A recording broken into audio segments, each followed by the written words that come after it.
Chapter 1. The Eruption of Mount Tambora. The year without a summer in the early months of 1815.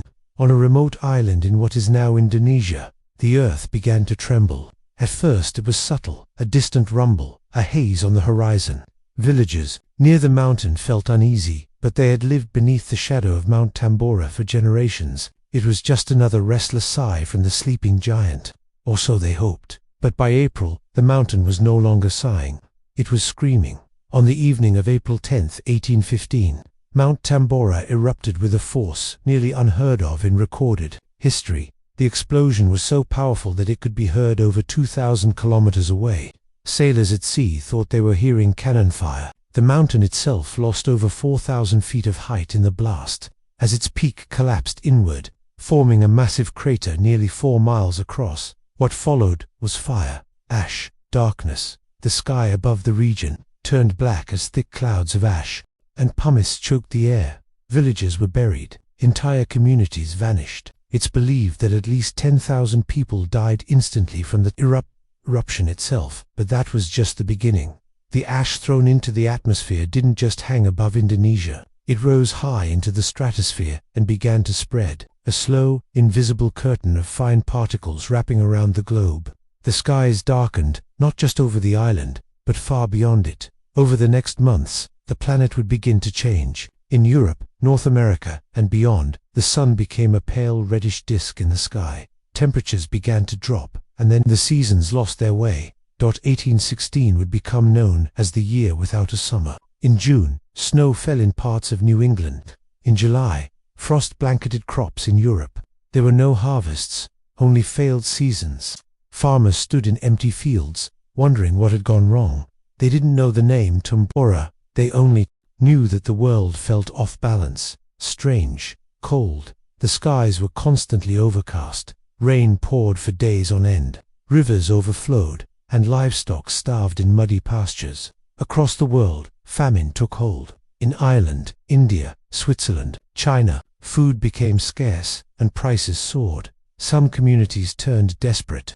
In places, riots broke out as starving families fought over grain. In Switzerland, a young woman named Mary Shelley and her friends, stuck indoors during the bitter summer, told each other ghost stories to pass the time. From that rainy gathering, trapped inside by Tambora's shadow, the story of Frankenstein was born. Elsewhere, people began to wonder if this was a punishment or a warning. Churches filled with fearful prayers. Prophets wandered streets claiming the end was near. How could anyone understand what was happening when the change was so slow and so vast? There were no satellites then, no global news cycle, no way for a farmer in Vermont to know that the reason his wheat had failed was because a mountain on the other side of the world had exploded. To many, it simply felt like the earth had shifted under their feet, that the sun had dimmed, and maybe wasn't coming back. And yet, through the haze, life went on. It took years for the climate to rebalance. Scientists now believe that temperatures dropped by as much as 3 degrees Celsius across parts of the northern hemisphere. That may not sound like much, but even a single degree can shift growing seasons, alter ocean currents, and change the course of weather patterns. Crops that once thrived withered. Diseases spread more easily in weakened communities. The cold wasn't just uncomfortable, it was deadly. In parts of Asia, monsoon patterns shifted dramatically, leading to widespread flooding one year and extreme drought the next. In China's Yunnan province, the harvests failed repeatedly. In India, the monsoon failed altogether, triggering famine and outbreaks of disease, including a deadly new strain of cholera that would eventually spread westward and become the world's first cholera pandemic. Even far from the center of the eruption, the world felt its touch. Horses and oxen, essential for plowing and transport, starved or froze. This inspired a new invention, the bicycle, a small human-powered machine created in Germany. It was meant to be a temporary solution during a time when animals could no longer be relied upon. In many ways, the world began to adapt. Some communities held on to their traditions, others changed, innovated, improvised. Art and literature reflected the shift. Gloomy, reflective works became common, capturing the mood of a world that had lost its light. The poet Lord Byron, who was also present during that famously dark summer in Geneva, wrote verses of despair and dread. Poems like Darkness which imagined the world ending in cold and silence. But for all the despair, there were moments of solidarity too. In cities and villages, people gathered together for warmth. They shared what food they had. They endured long winters and unseasonable storms with the quiet patience that has carried humanity through so many hard seasons. All told, the eruption of Mount Tambora may have caused the deaths of over 100,000 people, not just from the blast itself, but from the famine, disease, and displacement that followed. And yet, for many today, Tambora is forgotten, overshadowed by more recent disasters, more visible catastrophes. But for one brief moment in history, this single volcano, quiet for centuries, reached across oceans and altered the rhythm of life for an entire planet. It reminds us of something quiet, something we often forget, that the world we know, the seasons, the skies, the warmth of a July afternoon, is more delicate than it seems. That great forces, sleeping beneath our feet or drifting high above our heads, can shift our lives in ways we never expect. Tambora didn't end the world, but it changed it, and it left behind a story written in ash and silence, a story that lingers gently in the climate records and faded journals of those who lived through a summer that never came. So tonight, as you drift off, imagine the world dimmed under a pale red sun, a world hushed by falling ash, where seasons blurred and memories of warmth faded, but also a world that endured, that adapted, that survived. One eruption, one cold year, one chapter in the long story of how close we've come to the edge. Chapter 2. The Black Death. Europe's darkest hour. There are moments in history when time seems to slow, and the world, as people know it, begins to unravel. The 14th century was one of those moments. For the people of Europe, life in the early 1300s was already difficult, marked by harsh winters, failed harvests, and the constant spectre of war. Yet nothing could have prepared them for what was about to arrive. It didn't begin with a roar. It began with silence. A ship, quietly drifting into the harbor of Messina, Sicily, in the autumn of 1347. Its crew, or what remained of it, was barely alive. Some were already dead. Others lay feverish and covered in dark, swollen lumps beneath their skin. They had sailed across the Mediterranean, unknowingly carrying something that would change the course of history. The Black Death. What disembarked from that ship was more than a disease. It was fear. It spread faster than anyone could understand, jumping from port to port, from village to town. Within weeks, it was everywhere, and the world would never be the same. The Black Death was caused by a bacterium, known today as Yersinia pestis, transmitted through fleas that infested the rats common aboard trade ships and throughout medieval cities. But in the 14th century, no one knew this. Germ theory wouldn't exist for centuries. To the people of the time, the plague seemed like a curse, divine punishment, or perhaps a poison carried by the wind. They called it the Great Mortality, and in time, simply, the plague. Its symptoms were cruel. High fevers, chills, and vomiting were only the beginning. Soon after, large, painful buboes, swollen lymph nodes would form, often blackened by internal bleeding. In some, the infection spread to the lungs, becoming pneumonic plague, which could pass from person to person through coughing. In others, the bacteria entered the bloodstream directly, causing septicemia. Death could come in days, sometimes hours. It's estimated that between 75 to 200 million people may have died worldwide during the plague's worst years, with Europe losing as much as 1/3 to half of its population. In some towns, the death toll was even higher. Entire villages were wiped off the map. Fields went untilled. Churches rang their bells until no one remained to ring them. Imagine, for a moment, the silence that must have followed. In cities like Florence, Paris, and London, carts rolled through the streets carrying the dead. Graves overflowed. Mass burial pits were dug outside city walls. Survivors lit fires in hopes of purifying the air. Priests gave final rites by the dozen, until they, too, fell ill. And yet, even as the world darkened, it did not collapse. Life persisted, in quiet ways. People responded in different ways. Some turned inward, becoming more devout, clinging to faith for comfort. Others turned wild, believing the end was near, drinking, dancing, or fleeing into the countryside, in hopes of outrunning death. Flagellant movements arose, groups who wandered from town to town, whipping themselves in public as penance. believing that suffering might save their souls or spare their homes. In some places, fear turned cruel.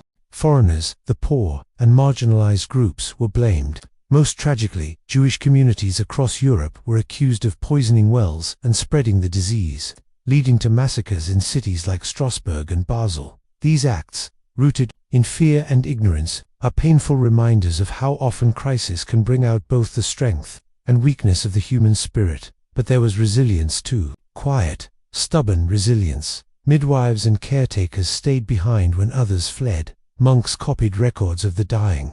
Doctors dressed in long robes and beaked masks filled with herbs attempted treatments they did not fully understand. And the people who survived, weary, changed, and grieving, picked up what pieces remained and carried on. The plague did not vanish overnight. It came in waves. After the first great outbreak of 1347 to 1351, it returned again and again in smaller surges for centuries. It became a background presence, feared, but familiar. Generations lived with the knowledge that it could return at any time. And yet, out of this dark chapter, history slowly shifted. The loss of so many lives caused profound economic and social changes. With fewer laborers, peasants found themselves in higher demand, wages rose. Feudal systems began to weaken. In some places, there was a quiet redistribution of wealth. Entire estates passed into new hands. Cities became less crowded. Forests regrew. Nature, in some ways, began to reclaim space. Culturally, the trauma of the Black Death left its mark. Art and literature from the period reflect an obsession with death and the afterlife. The skeletal figures of the Danse Macabre, or Dance of Death, became common in paintings and sculptures. Yet this art also served as a way for people to process what they had seen, to make peace with the unthinkable. One of the most enduring works born in the aftermath was the Decameron, written by Giovanni Boccaccio, a collection of stories told by a group of young people who fled the plague-ridden city of Florence. It's humorous, tragic, and human, a quiet window into how people held on to laughter, even in the darkest times. And in that way, the story of the Black Death is not just one of horror, but of survival. It reminds us that even at our most fragile, we endure, that grief and resilience often walk hand in hand, that humanity has weathered moments so heavy, so overwhelming, it seems impossible, and yet, we continue. From a single ship in Sicily to the icy ports of Scandinavia, the plague crept across continents. It respected no borders, no titles, no walls, but still, people found ways to care for one another, to share bread, to pray, to write, to wait for spring. In a world without antibiotics or modern medicine, this was a catastrophe of unimaginable scale. And yet, when the worst had passed, seeds were planted, literal and figurative. Communities slowly rebuilt.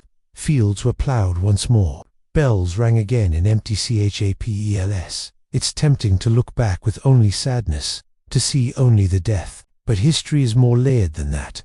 In the silence after the plague, a different world began to take shape. One where labor had value, where old hierarchies began to shift, where questions were asked that would eventually give rise to the Renaissance. Out of the darkness, a slow light returned. So tonight, as you lie still beneath your blanket and listen to the soft rhythm of history, imagine the candles flickering in the window of a small stone cottage. Imagine a family sitting quietly, sharing a meal in the stillness. Outside, the world feels broken, but inside, there is warmth. The comfort of surviving one more day, of being here now. That, perhaps, is the legacy of the Black Death. Not just the toll it took, but the strength it revealed. Because the world didn't end. It almost did. But it didn't. And that's where our story continues. Chapter 3. The Cuban Missile Crisis. 13 days to midnight. In the quiet of October 1962, the world stood on the edge of something no one had ever truly seen before.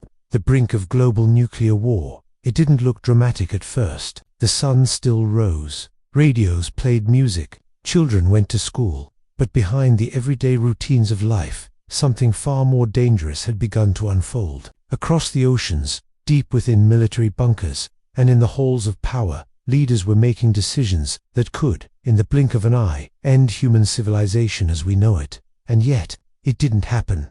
This is the story of those 13 days, a calm retelling of how the world almost ended, and why it didn't. The Cold War was already well underway by the early 1960s. The United States and the Soviet Union were locked in a bitter ideological conflict: capitalism versus communism, freedom versus control, and behind both, a growing stockpile of weapons powerful enough to destroy the world many times over. By 1962, the arms race had reached a frightening pace.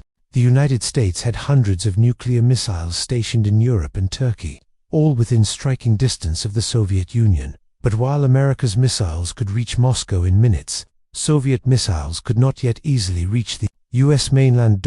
That imbalance worried Soviet Premier Nikita Khrushchev, and so, in secret, the Soviet Union struck a deal with its new communist ally, Cuba, a small island just 90 miles off the coast of Florida. Under this agreement, the Soviets would place nuclear missiles in Cuba, missiles that could strike nearly every major U.S. city in under 10 minutes. They would be close, fast, and once installed, nearly impossible to stop. It was bold, risky, and deeply dangerous, but for a few months it worked. Soviet ships delivered equipment, construction crews arrived, launch sites began to take shape, hidden in the forests and fields of rural Cuba. The world carried on, unaware, until October 14, 1962. That day, an American U-2 reconnaissance plane flew high above Cuba, snapping photographs of strange, unfamiliar shapes on the ground below. When analysts reviewed the images, what they found was unmistakable: Soviet missile installations under construction. President John F. Kennedy was informed almost immediately, and just like that, everything changed. For 13 days, the world entered a period of unparalleled tension. 13 days of closed-door meetings, midnight phone calls, coded cables, and quiet panic. It would come to be known simply as the Cuban Missile Crisis, but to those living through it, it felt like something far more final. Inside the White House, Kennedy and his closest advisors formed a group known as ExComm, the Executive Committee of the National Security Council. Together, they debated the U.S. response. Should they strike the missile sites immediately, invade Cuba, bomb Soviet ships, en route to the island? Each option carried enormous risks. A U.S. invasion might destroy the missile sites, but it would almost certainly kill Soviet soldiers stationed there. That, in turn, could trigger a direct Soviet retaliation against American forces in Europe, or worse, a nuclear strike. And yet, waiting seemed just as dangerous. Every day that passed meant the missiles in Cuba moved closer to becoming operational. Once they were fully armed and ready, any attack on Cuba might cause an automatic launch, and millions of deaths. It was a chilling calculation. One mistake, one misreading of intent, and it could all be over. Eventually, Kennedy announced a different path: a naval blockade, which he called a quarantine, to stop any further Soviet missiles from reaching Cuba. On October 22nd, he went on national television and calmly told the American public and the world that the U.S. had discovered offensive nuclear weapons in Cuba, and that it would not allow any more to arrive. It was a moment of clarity, one that pulled back the curtain. The crisis was no longer in the shadows.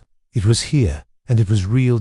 Around the globe, people held their breath. In schools, children practiced duck-and-cover drills. In cities, families stocked food and water in basements. Fallout shelters were dusted off. People whispered about evacuation plans, nuclear winter, and what it would mean if the missiles flew. The oceans became tense, silent battlegrounds. U.S. Navy ships patrolled the waters around Cuba, intercepting Soviet vessels. Submarines lurked in the depths, their orders sealed in envelopes, only to be opened in the event of war. And all the while, Kennedy and Khrushchev exchanged letters, some formal, some desperate, some laced with threat, others pleading for peace. Diplomacy had rarely been so fragile. One of the tensest moments came on October 24th. Soviet ships approached the blockade line. The world watched. Would they cross it? Would American ships fire? Would this be the spark? But slowly, the Soviet ships stopped. They turned away. It was the first sign that the crisis might be resolved without blood. Still, the danger was far from over. That weekend, on October 27th, the world came closer to annihilation than it ever had before, and perhaps closer than most ever knew at the time. On that day, a U.S. U-2 spy plane was shot down over Cuba. The pilot, Major Rudolph Anderson, was killed. It was an act of war, and many in Washington believed a response was needed, perhaps a full-scale airstrike.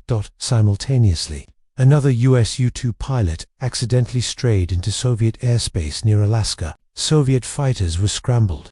American jets armed with nuclear missiles were launched in response. For a few long, terrifying minutes, the world teetered on the edge, a single misunderstood radar blip away from catastrophe.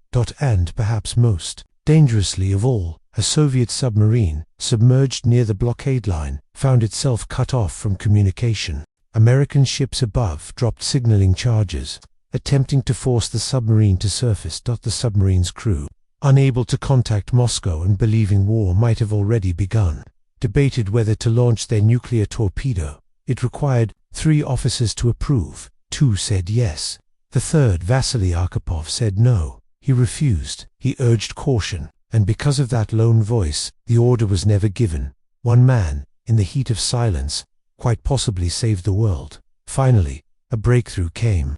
The Soviets had sent 2 messages, one more conciliatory, offering to remove the missiles, in exchange for a U.S. pledge not to invade Cuba, and another, more aggressive, demanding the U.S. also remove its missiles from Turkey. Kennedy chose to respond to the first, ignoring the second publicly, but agreeing to remove the Turkish missiles in secret at a later date. On October 28, Khrushchev agreed. The Soviet missiles in Cuba would be dismantled and returned to the USSR in return. The US would not invade Cuba and would later remove its own missiles from Turkey. The world exhaled. The crisis had passed. The aftermath of the Cuban Missile Crisis was quiet.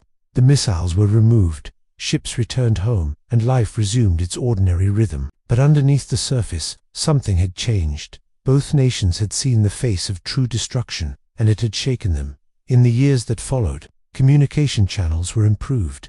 A direct hotline between Washington and Moscow, the so-called Red Phone, was established to prevent future misunderstandings. Treaties were signed.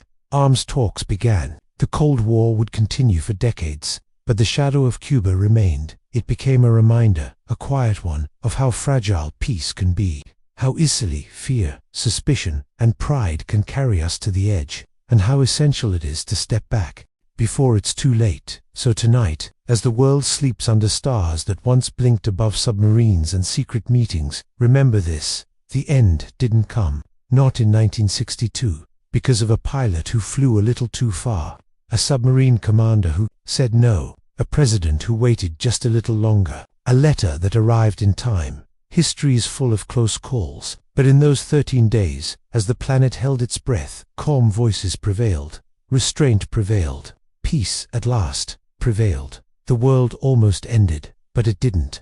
Chapter 4. The Toba supervolcano, humanity's bottleneck, long before cities rose and borders formed. Before writing, kingdoms, or even agriculture, there was a world much like ours, but quieter, wilder, a world of wind and forests, of fire and ice, a world where early humans roamed in small bands, following game and gathering roots, unaware that their entire future was about to be shaped by a sleeping mountain. That mountain was Toba, located in what is now North Sumatra, Indonesia. Lake Toba is a vast and peaceful lake, over 60 miles long. It sits nestled inside a deep caldera, the collapsed remains of a massive volcano. Today, it is serene, quiet. Tourists visit its islands. Fishermen cast lines into its calm surface. But beneath that still water lies the memory of an eruption so massive, it nearly extinguished our species. It happened around 74,000 years ago, at a time when anatomically modern humans, Homo sapiens, were still a young species. We had begun to migrate out of Africa, slowly spreading into Asia and beyond.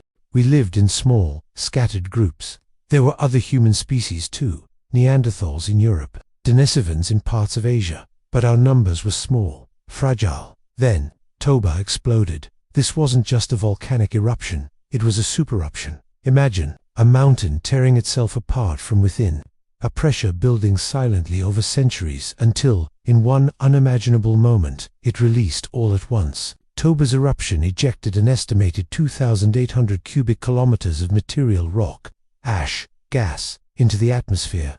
That's nearly 3,000 times the volume of Mount St. Helens 1980.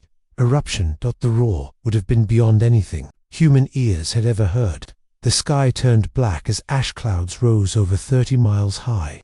Pyroclastic flows, fast-moving waves of superheated gas and debris, raced outward. incinerating everything in their path. Hundreds of miles away, ash rained down in thick layers, choking rivers, burying forests, and turning day into night. It was, by all geological standards, one of the largest volcanic events in the last 2 million years. But what made Toba truly apocalyptic wasn't just the blast, it was what came after.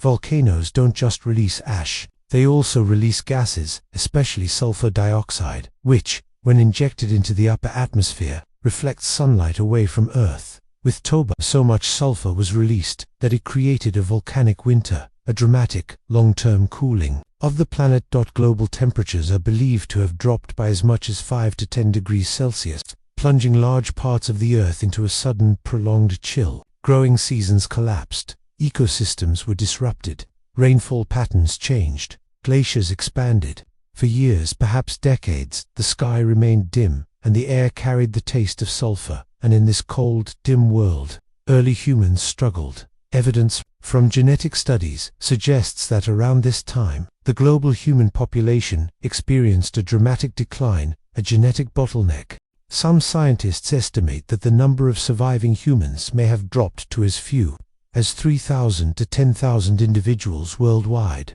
possibly fewer. That number, smaller than many modern towns, may have included every man, woman, and child capable of carrying our species forward. Imagine that. The entire future of humanity hanging by a thread, scattered across isolated pockets of land, trying to survive in a world gone silent and cold. But what would that survival have looked like? We can only imagine. There are no written records, no ruins, but we can picture it. Small family groups huddled in caves, tending fires that offered warmth and light in a world gone grey. Hunters following weakened herds through ash-covered plains, mothers telling stories by firelight, keeping alive memories of warmth, of green forests, of the sun before it vanished behind the dust dot. In Africa, where many scientists believe the largest surviving groups of humans remained, some areas may have been spared the worst of the cooling.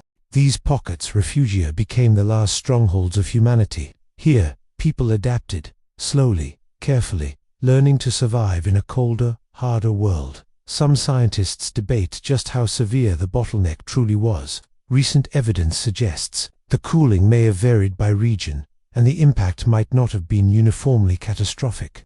But whether the population dropped to 10,000 or 100,000, the truth remains striking.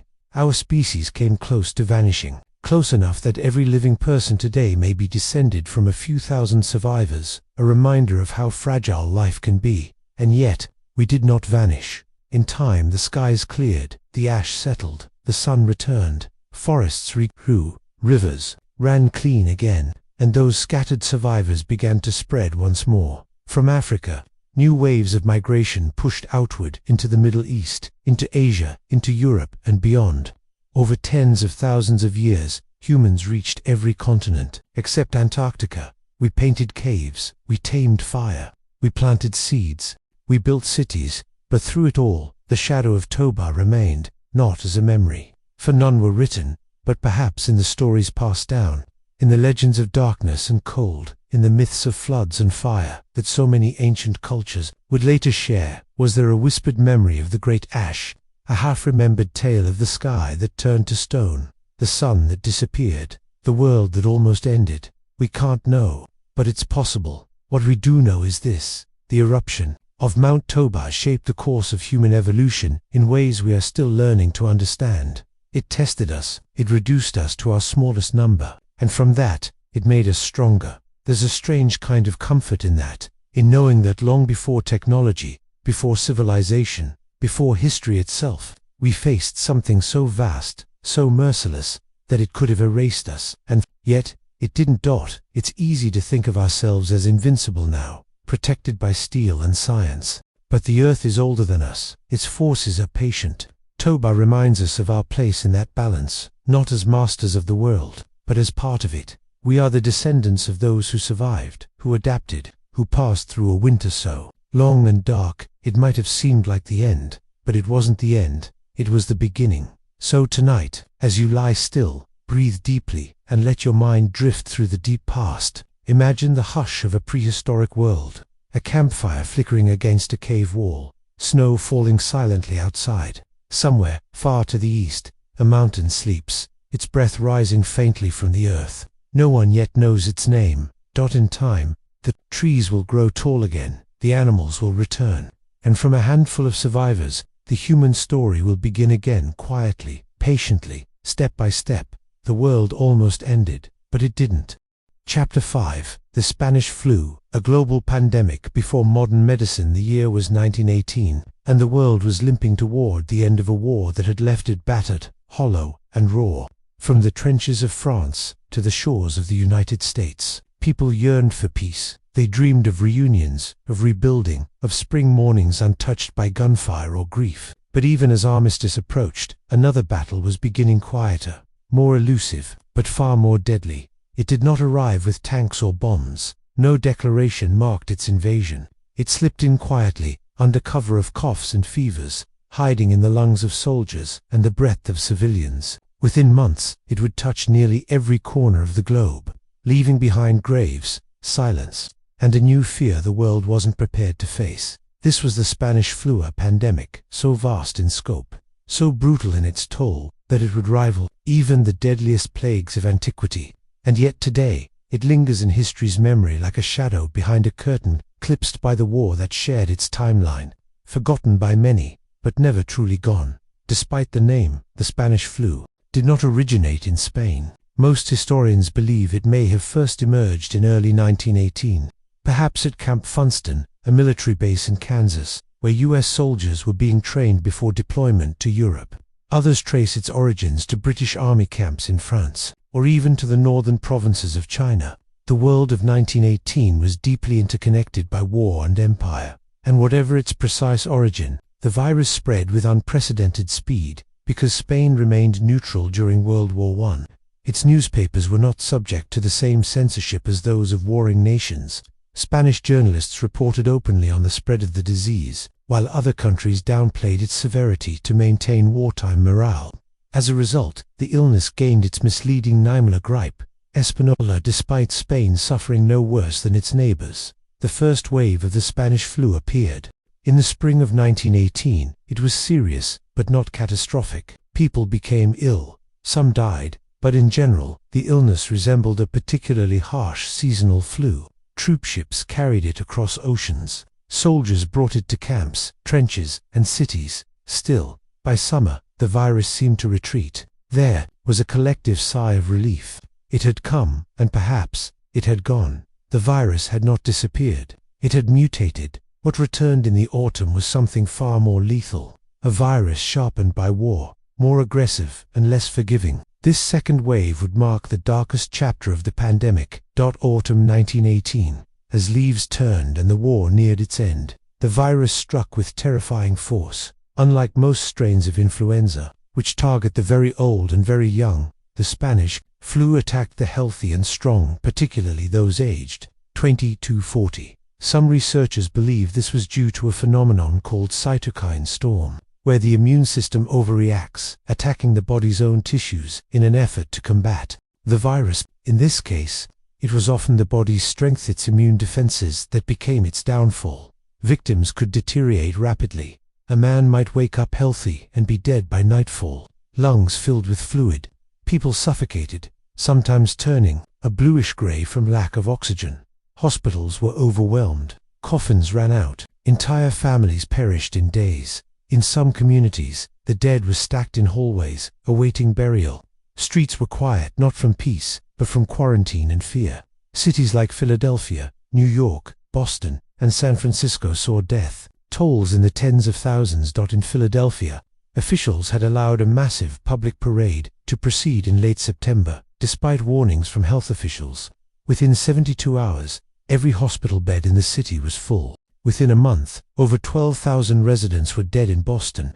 The disease infiltrated naval training facilities, spreading rapidly among young recruits. In Chicago, morgues ran day and night, candles flickering beside rows of nameless dead. And in San Francisco, officials mandated masks for all citizens, fining those who refused to comply. Globally, the death toll was staggering. Conservative estimates place the number of dead at 50 million.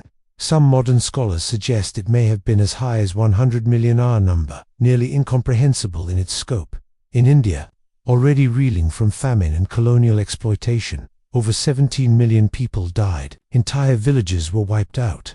In Persia, now Iran, over 20% of the population is believed to have succumbed. In Samoa, nearly a third of the population died.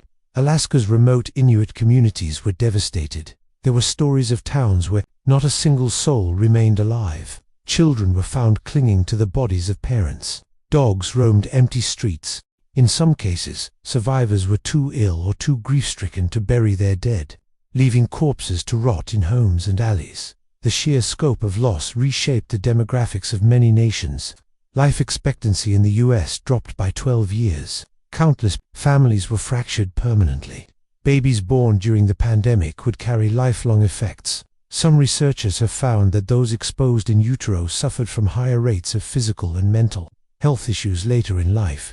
In 1918, there were no antibiotics, no antivirals, no ventilators. Doctors and nurses fought the pandemic with limited tools: rest, fluids, aspirin, and hope. Face masks, mostly made of gauze or cloth, were used widely, though their effectiveness was limited. Public gatherings were banned. Quarantine signs hung on doorways. Streets were disinfected with crude chemical sprays. In many towns, phone lines went down as operators fell ill. Medical schools graduated students early. Nursing students were pressed into full-time work. Volunteers delivered food and medicine to homes under quarantine.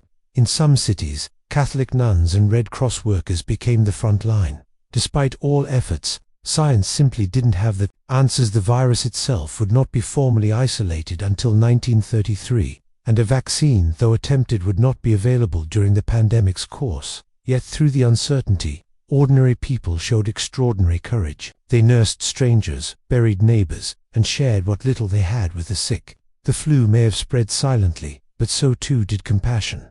Though the deadliest months came in the fall of 1918, a third wave arrived in early 1919. It was less deadly, but still devastating. In the final toll, the pandemic had circled the globe multiple times. World leaders, too, were not spared.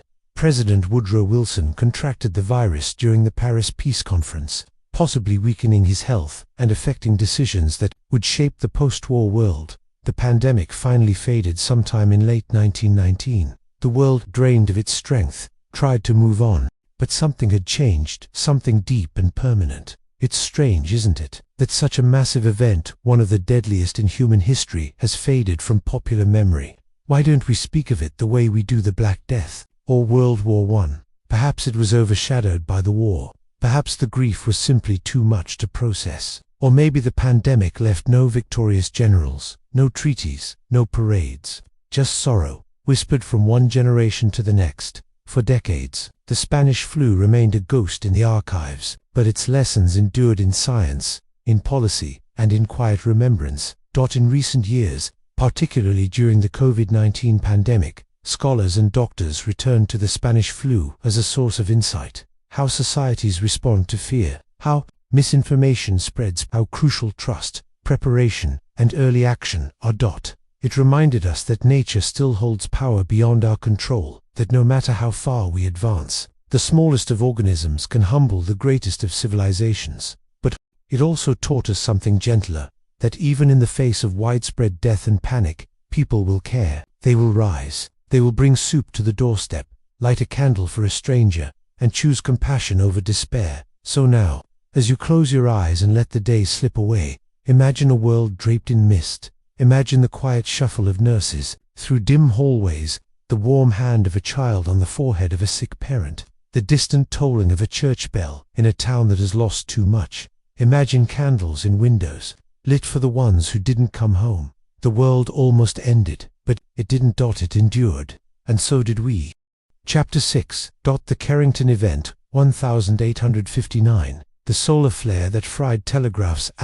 Tonight, we journey back in time, not to awaken anxieties, but to gently explore moments when the world, in its vast and intricate dance, seemed to hold its breath. We'll delve into events that shaped our present, not with the urgency of a news report, but with the quiet contemplation of a story told under the soft glow of a fading lamp. As the day's concerns drift away, let your mind wander through the whispers of the past and find a peaceful repose in the stories that unfold. Tonight, Our journey begins not on Earth, but with a magnificent, silent roar from our closest star. We're traveling to the year 1859, to an event known as the Carrington event, the solar flare that, in a world on the cusp of technological revolution, offered a startling glimpse into the raw power of the cosmos. Imagine, if you will, the world of 1859. It was a time before electric lights illuminated every street, before the hum of personal computers filled our homes, before the omnipresent glow of a smartphone screen. Yet, it was a world rapidly connecting. The telegraph, that marvel of Victorian ingenuity, was shrinking distances, allowing messages to leap across continents at speeds previously unimaginable. A network of wires, strung across poles and under oceans, was knitting humanity closer together, wire by wire, pulse by pulse. This was the internet of its day, a delicate web of copper and code, humming with the promise of a connected future. On the morning of September 1st, 1859, in a quiet corner of England, a man named Richard Carrington, an amateur astronomer with a keen eye and a passion for the sun, was doing what he loved best. He was in his private observatory, sketching sunspots. These dark blemishes on the sun's surface had long fascinated scientists, hinting at the hidden turbulence within our star. As he meticulously drew, Carrington witnessed something extraordinary. Before his very eyes, two intensely bright, white patches erupted from a cluster of sunspots. It was a fleeting phenomenon, lasting only about 5 minutes, but it was unlike anything he or any other astronomer had ever observed. Carrington, a meticulous observer, knew he had seen something significant. He quickly made notes, even calling over another observer, although by the time the second observer arrived, the flares had already faded. What Carrington had witnessed was, in fact, one of the most powerful solar flares ever recorded, a massive expulsion of energy from the sun's surface, hurtling billions of tons of superheated plasma and magnetic fields directly towards Earth. This colossal cloud of charged particles, now known as a coronal mass ejection, or CME, was traveling at an astonishing speed, ready to collide with our planet. Within hours, the effects began to ripple across Earth. Normally, it takes several days for a typical CME to reach us, but this one was moving with unprecedented velocity. By the early hours of September 2nd, the Earth's magnetic field, our planetary shield, began to buckle under the onslaught, and then, the light show began. Across the globe, the aurora borealis and aurora australis, the northern and southern lights exploded into breathtaking displays of color and intensity. These shimmering veils of green, red, and purple, usually confined to the polar regions, were seen as far south as Cuba and as far north as Colombia. People woke in the middle of the night, astonished by the sky ablaze, some even able to read newspapers by the eerie, otherworldly glow.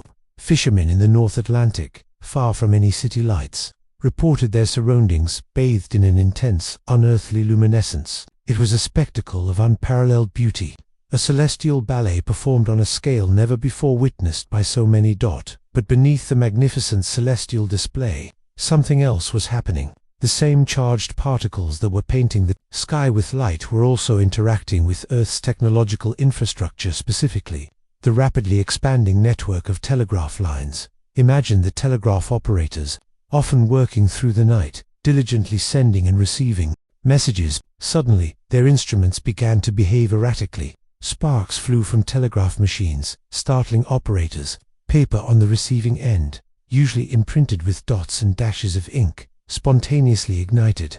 Operators reported receiving powerful electric shocks from their equipment. One particularly striking anecdote comes from a telegraph office in Boston. An operator, attempting to send a message, found his equipment completely overwhelmed. He disconnected the battery that powered his line.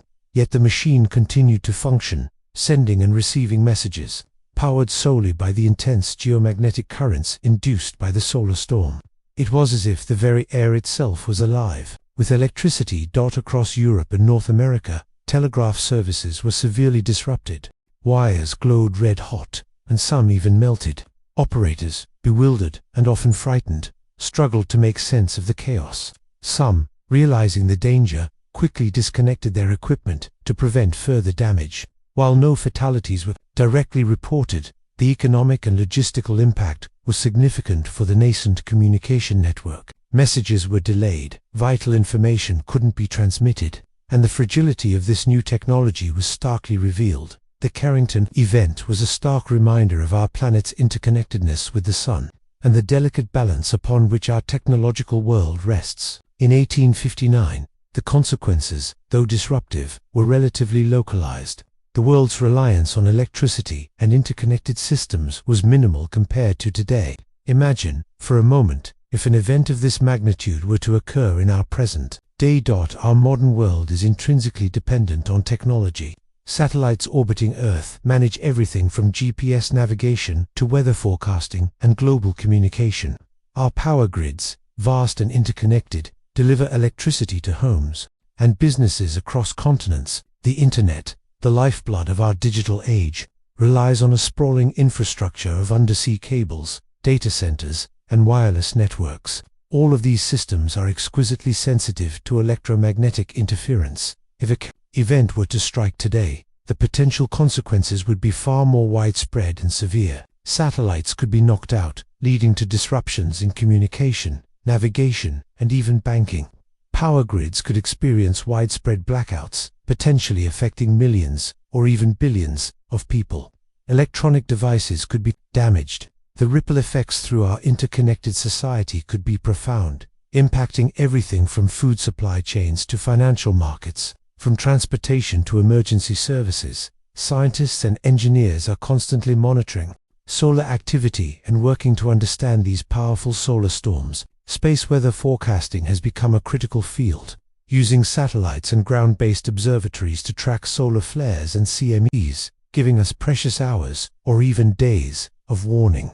Measures are being explored to harden our infrastructure against such events, from strengthening power grids to designing more resilient satellite systems. The Carrington event, in its quiet way, serves as a powerful historical lesson. It reminds us that even as we advance technologically, we remain tethered to the natural rhythms and immense power of our universe. It whispers to us that our innovations, while brilliant, are not impervious to the forces that govern our cosmos. As we gently drift towards the edge of wakefulness, reflect on the silent ballet above us. The Sun, our life-giving star, also holds the capacity for such grand and awe-inspiring displays of power. The story of 1859 is not one of panic, but of a sudden, brilliant illumination, a moment when humanity glimpsed the raw, untamed energy of space and began to understand its implications for our fragile, yet resilient, existence. So, as the night deepens, let the thought of those shimmering auroras and the distant hum of ancient telegraphs lull you into a peaceful slumber.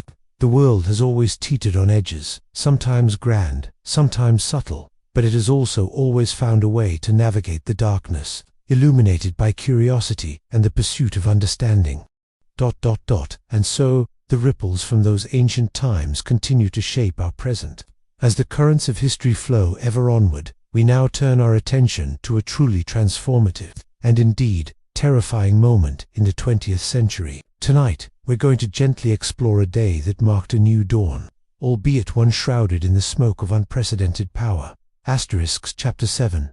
The day we dropped the bomb. In 1945. Imagine, if you will, the year 1945. The world had been gripped for 6 long years by the most devastating conflict humanity had ever witnessed, World War II. From the windswept plains of Europe to the remote islands of the Pacific, the conflict had consumed nations, economies, and countless lives.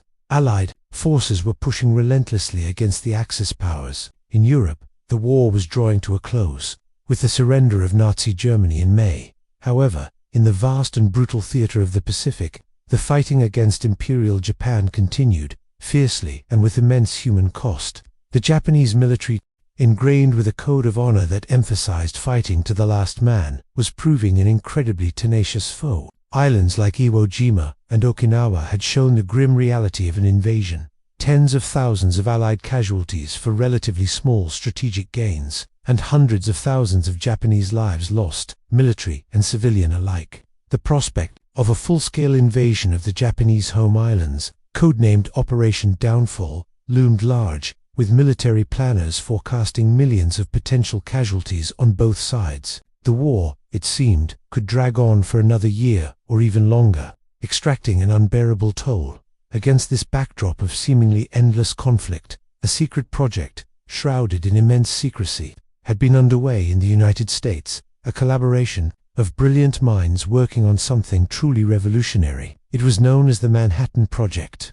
Initiated in 1942, its goal was audacious and unprecedented: to harness the very power of the atom, to create a weapon unlike anything ever conceived. The theoretical underpinnings for such a device had been laid by pioneering physicists in the preceding decades. The initial impetus for the project stemmed from a crucial letter in 1939, penned by Leo Szilard and signed by Albert Einstein, addressed to President Franklin D. Roosevelt. This letter warned of the potential for Nazi Germany to develop an atomic bomb and underscored the urgent need for America to develop its own such weapon preemptively before its adversaries could wield such a destructive force. The fear of an atomic weapon in the hands of Hitler's regime was a powerful motivator, driving the project with unparalleled urgency. Thousands of scientists, engineers, technicians, and countless laborers worked tirelessly, often under extreme pressure and in conditions of absolute secrecy, in hidden laboratories and remote facilities across the United States.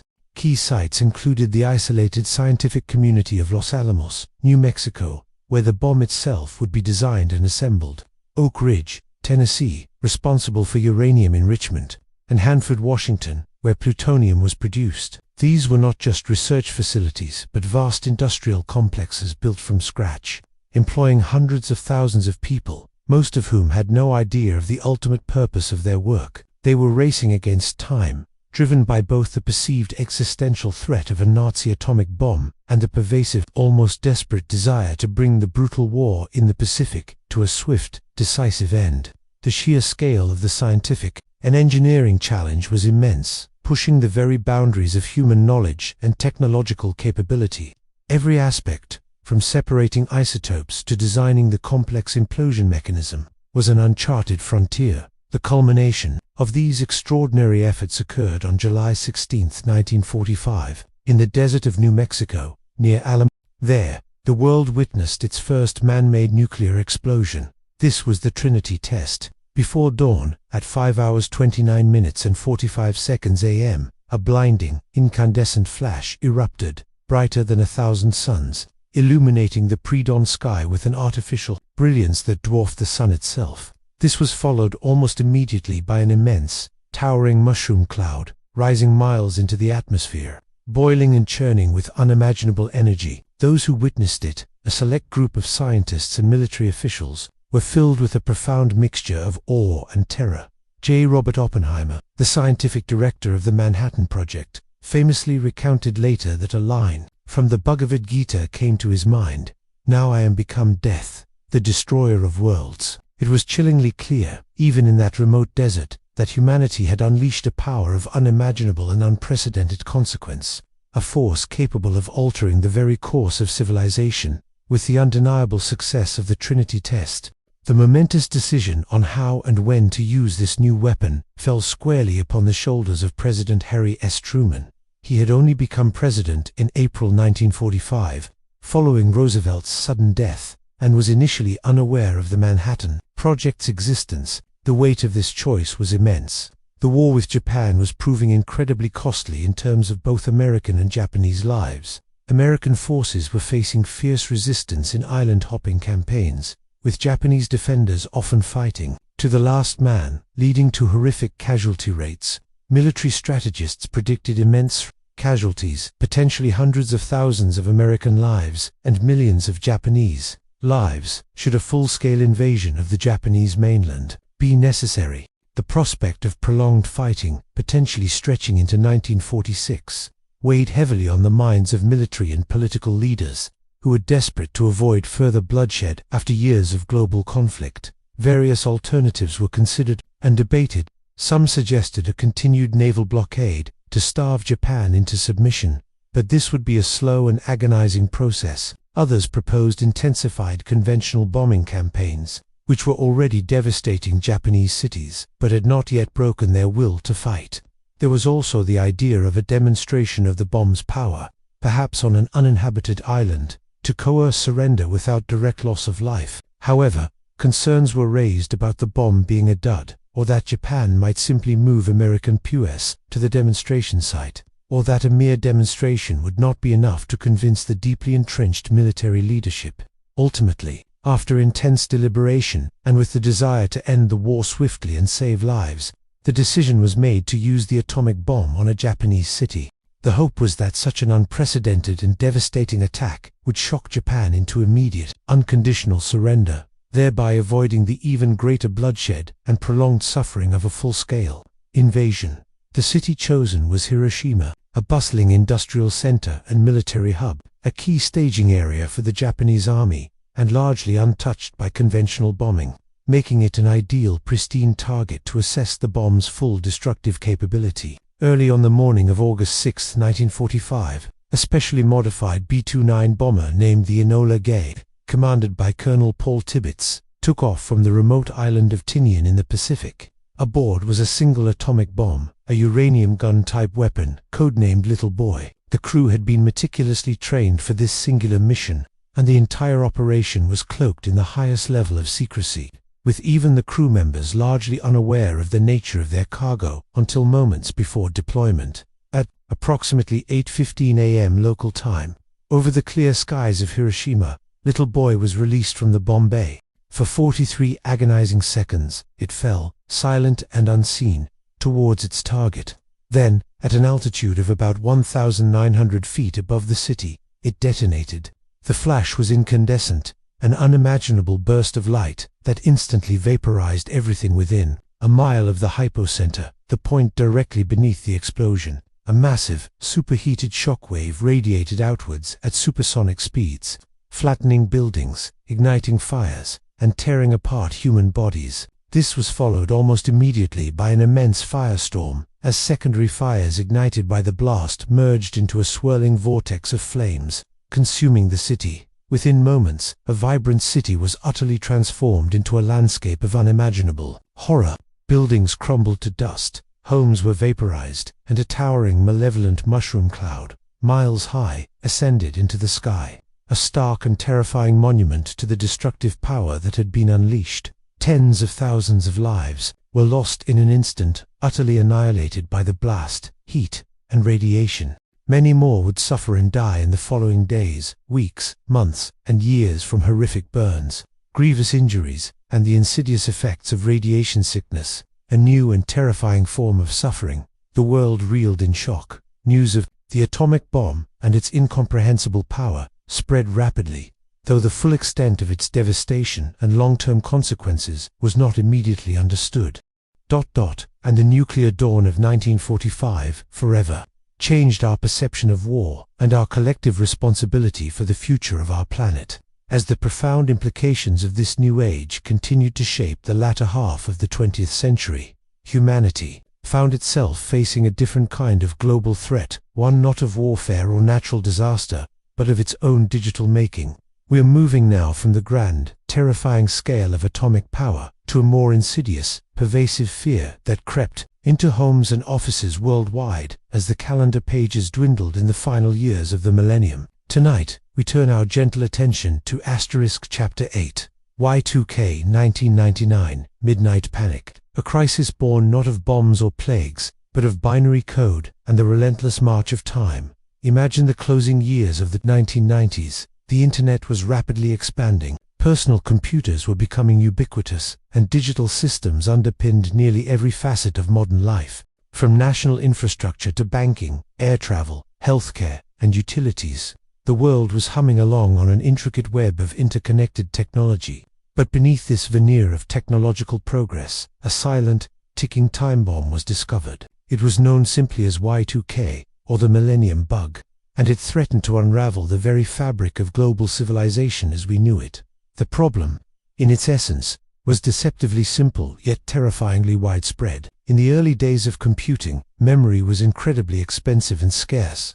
To save precious bytes, programmers adopted a shortcut. They represented years using only 2 digits instead of 4. So, 1980 became 80, 1999 became 99. This seemed innocuous enough at the time, a practical solution for the constraints of their era. However, as the year 2000 loomed, it became chillingly clear that when 99 rolled over to 00, Many computer systems would interpret 00 not as the year 2000, but as 1900. This seemingly minor glitch had the potential to wreak havoc on any date-sensitive calculation or operation. The scope of the problem was truly staggering. It wasn't just about personal computers. The issue permeated mainframe systems that handled critical financial transactions, air traffic control systems, power grid management, hospital equipment, government databases, and even embedded microchips. In everything from traffic lights to elevators and VCRs, billions upon billions of lines of code, written over decades by countless programmers, contained this two-digit date representation.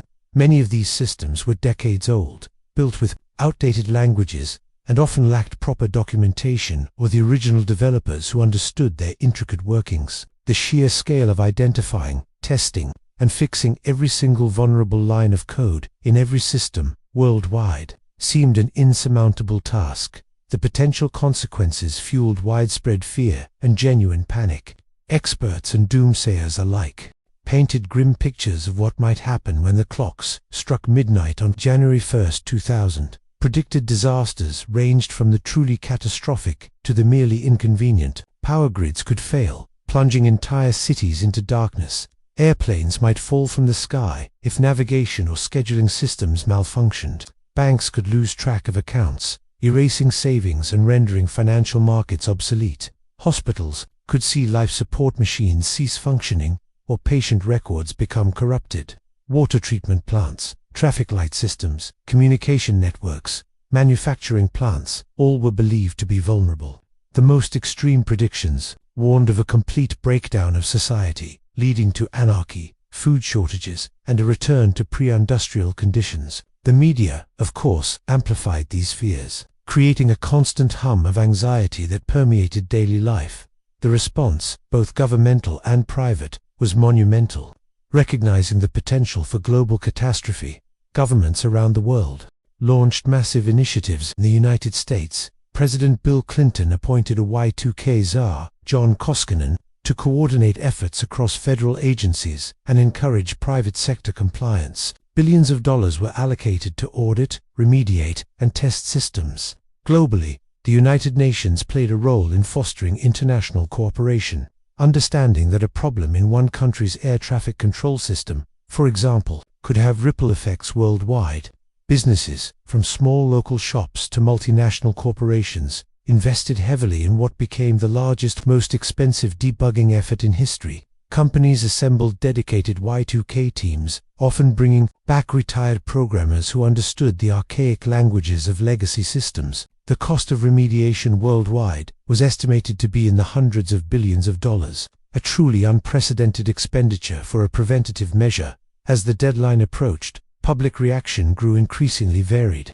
On one hand, government and corporate reassurances aimed to calm nerves, emphasizing the progress being made. On the other, the sensationalized predictions of impending doom fueled a more extreme form of midnight panic. Survivalists began stockpiling food, water, generators, and even weapons, preparing for the predicted collapse of civilization. Many ordinary citizens withdrew large sums of cash from banks, fearing ATM failures or bank closures. Some even moved to remote, self-sufficient locations, believing the cities would descend into chaos. Schools taught children about Y2K, some suggesting extended winter breaks. Churches organized Y2K preparedness groups. The news cycle was dominated by Y2K stories, creating a pervasive sense of apprehension and countdown. It became a global phenomenon, discussed in every language, debated in every household. Then came New Year's Eve, 1999, the moment of truth. As time zones sequentially crossed midnight, the world held its breath, eyes fixed on television screens, listening for news reports, or simply watching their own lights and appliances for signs of failure. The first reports came from the tiny island nations in the Pacific: Samoa, Kiribati, Fiji, then Australia, Japan, Asia, Europe, and finally, North and South America.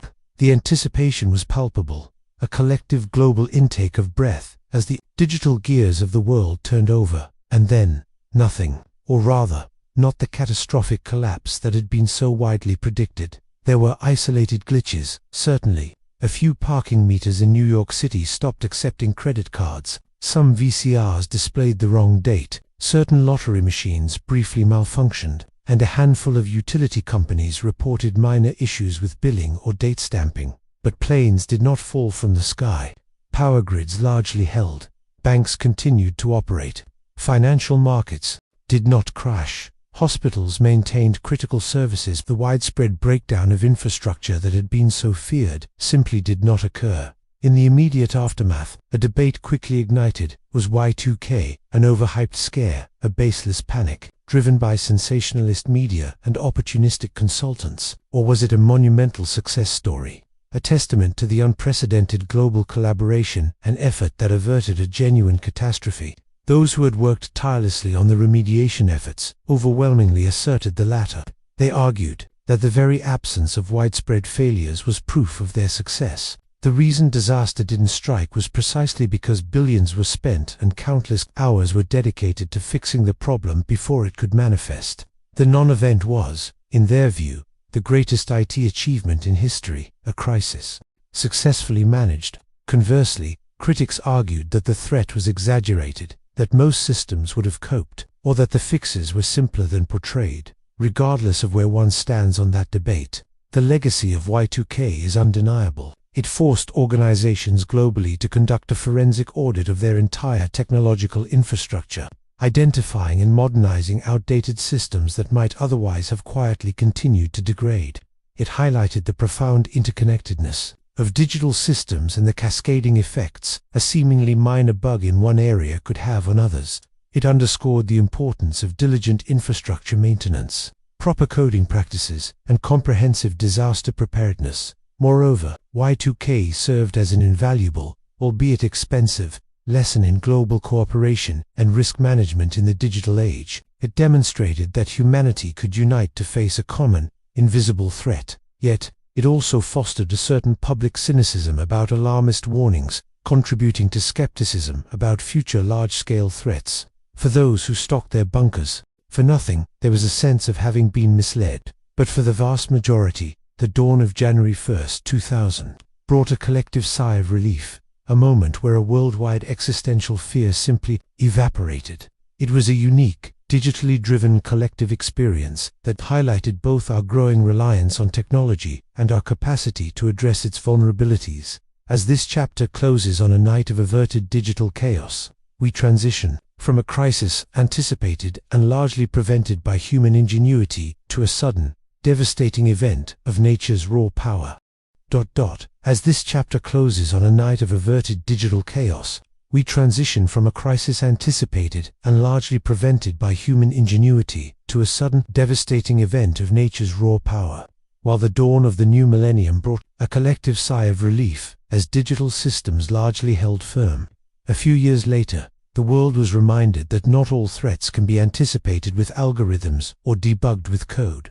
Some forces remain utterly beyond our control, capable of unleashing devastation on an unimaginable scale. Tonight, our journey takes us to December 26, 2004, to a moment when the Earth itself convulsed. Chapter 9, the 2004 Indian Ocean Earthquake and Tsunami, Nature's Wrath Unleashed. Imagine the peaceful dawn of Boxing Day, 2004. For millions, across Southeast Asia and beyond, it was a day of post-Christmas relaxation, of beach holidays, and family gatherings. Tourists filled the resorts of Thailand and Sri Lanka, while local fishermen prepared their boats, and communities along vast stretches of coastline began their daily routines, unseen, unheard, and utterly unpredictable. Beneath the tranquil surface of the Indian Ocean, colossal forces were at work, building towards a catastrophic release. At precisely 0 hours, 58 minutes and 53 seconds UTC 7:58 AM local time in ESA, Indonesia, a monstrous earthquake ripped through the seabed off the west coast of northern Sumatra. This was not just any earthquake. It was initially measured at magnitude 9.1, later upgraded by some scientists to a staggering 9.3, making it the third largest earthquake ever recorded on a seismograph. Its epicenter lay approximately 250 kilometers, 155 miles south-southeast of the Indonesian city of Banda, USA. The temblor was caused by the subduction of the Indo-Australian plate diving beneath the Sunder plate, a process that had been building immense stress for centuries. In an instant, a section of the seafloor hundreds of miles long and tens of miles wide ruptured, shifting vertically by several meters. The sheer energy released was truly mind-boggling, estimated to be equivalent to about 23,000 Hiroshima atomic bombs, or roughly half of the total energy consumed by humanity in a year. The ground shaking was so intense and prolonged that it was felt across vast distances, even registering faintly as far away as North America. It was this colossal vertical displacement of the seabed, rather than horizontal movement, that immediately generated the deadly phenomenon that followed, a tsunami. Unlike a common misconception, a tsunami is not a tidal wave. It is a series of ocean waves, generated by large-scale disturbances, most commonly undersea earthquakes, volcanic eruptions, or landslides. The sudden uplift of the ocean floor acted like a colossal paddle, pushing billions of tons of water upwards and outwards in every direction. In the deep ocean, these waves are barely noticeable to ships, often no more than a few feet high. But they travel at incredible speeds, comparable to a jet airliner, around 800 kilometers per hour, 500 miles per hour. What they lack in height in deep water, they make up for in immense volume and energy. As these incredibly fast waves approached shallower coastlines, their speed decreased dramatically. This decrease in speed, coupled with the immense amount of water in motion, caused the waves to compress and rapidly increase in height, transforming into towering walls of water, sometimes reaching over 30 meters, 100 feet high in specific locations. The impact on the coastlines was a horrific, unfolding tragedy that played out across 14 different countries, each struck at varying times depending on their distance from the epicenter. The very first and hardest hit was Indonesia, particularly the province of USA, where the earthquake's epicenter was closest. Within minutes of the quake, the first colossal wave slammed into the coast of Banda Aceh, leaving virtually no time for warning or escape. Entire towns and villages were simply erased from the map. The sheer destructive power of the water, laden with debris, was incomprehensible.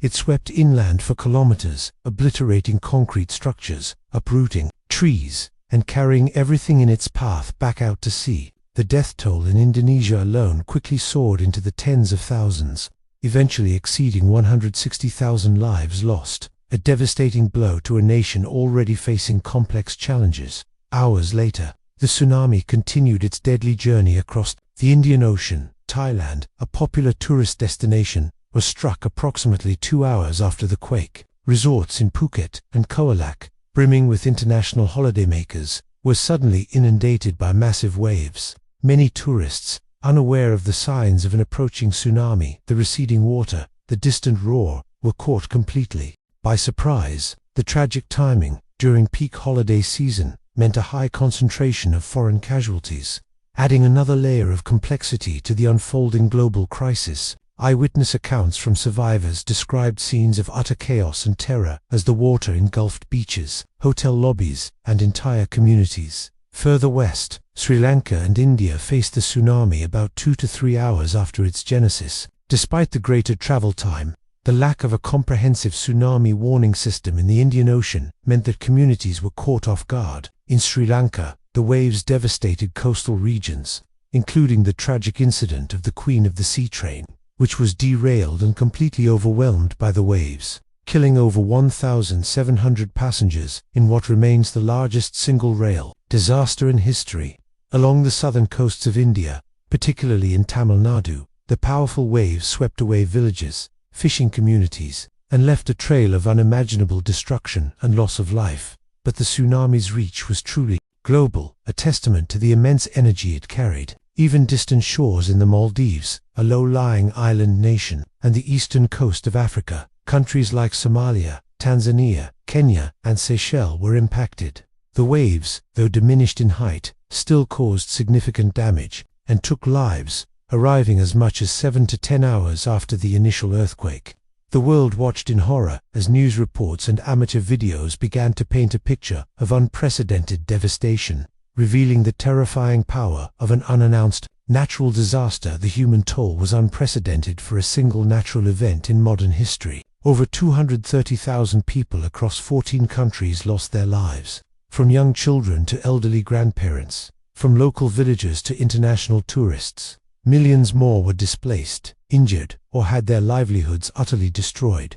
The lack of an effective tsunami warning system for the Indian Ocean was a critical factor in the high death toll. Unlike the Pacific Ocean, which had a robust system in place, the Indian Ocean had none, leaving coastal communities vulnerable to the silent, rapidly approaching threat. Eyewitness accounts consistently spoke of the bewildering speed and power of the water, how quickly it turned familiar landscapes into swirling death. The environmental damage was also immense, with coastlines reshaped, freshwater wells contaminated by saltwater, and fragile coral reefs and mangrove forests severely impacted. The immediate aftermath saw a humanitarian crisis of immense proportions. The scale of the death toll, the widespread destruction of infrastructure, and the sheer number of displaced people presented an unprecedented challenge for relief organizations and governments.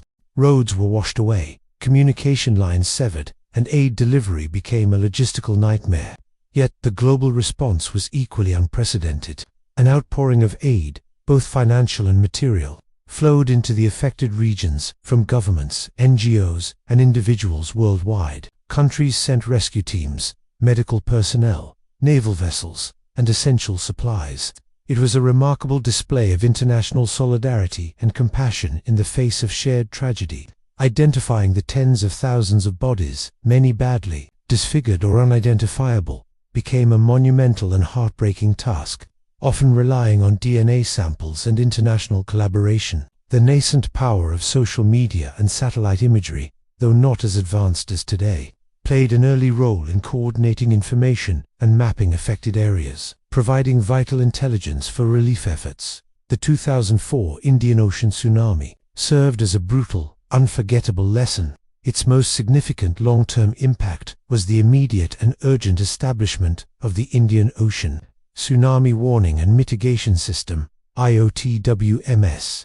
This sophisticated network of seismographs, deep ocean buoys, and tide gauges, connected to alert centers across the region, became fully operational by 2006. It was designed precisely to detect large undersea earthquakes and issue timely warnings to vulnerable coastal areas, ensuring that such a tragedy of unpreparedness would never be repeated. There was also a significant increase in public awareness about tsunamis and coastal hazards, leading to education campaigns and evacuation drills in at-risk communities. The resilience of the affected populations, as they embarked on the long and arduous process of rebuilding their lives and homes, was truly inspiring, though the psychological scars of that day would last for generations. The economic consequences were devastating for the fishing and tourism industries, which took years, if not decades, to recover fully. The 2004 tsunami reminded us that despite our technological advancements and our best-laid plans, we remain fundamentally at the mercy of Earth's immense, unpredictable forces. As this chapter draws to a close, contemplating the destructive power inherent in our planet, we now transition from the raw, unpredictable fury of nature unleashed to a catastrophe born of human design, engineering flaws, and a culture of secrecy. While the 2004 tsunami was a sudden, visible cataclysm, our next historical moment presented an insidious, invisible threat, a silent fallout that spread far and wide, fundamentally reshaping our understanding of technological risk. Chapter 10. The Chernobyl Disaster, 1986, a silent fallout. Imagine, if you will, the spring of 1986. The world was divided by the Iron Curtain, and the Soviet Union, with its vast industrial complex and ambitious technological pursuits, operated under a veil of guarded secrecy. Nestled in the Ukrainian Soviet Socialist Republic, not far from the town of Pripyat, stood the Chernobyl nuclear power plant, a symbol of Soviet scientific prowess. Its reactors, specifically the RBMK-1000 type, were a unique Soviet design, graphite-moderated and water-cooled.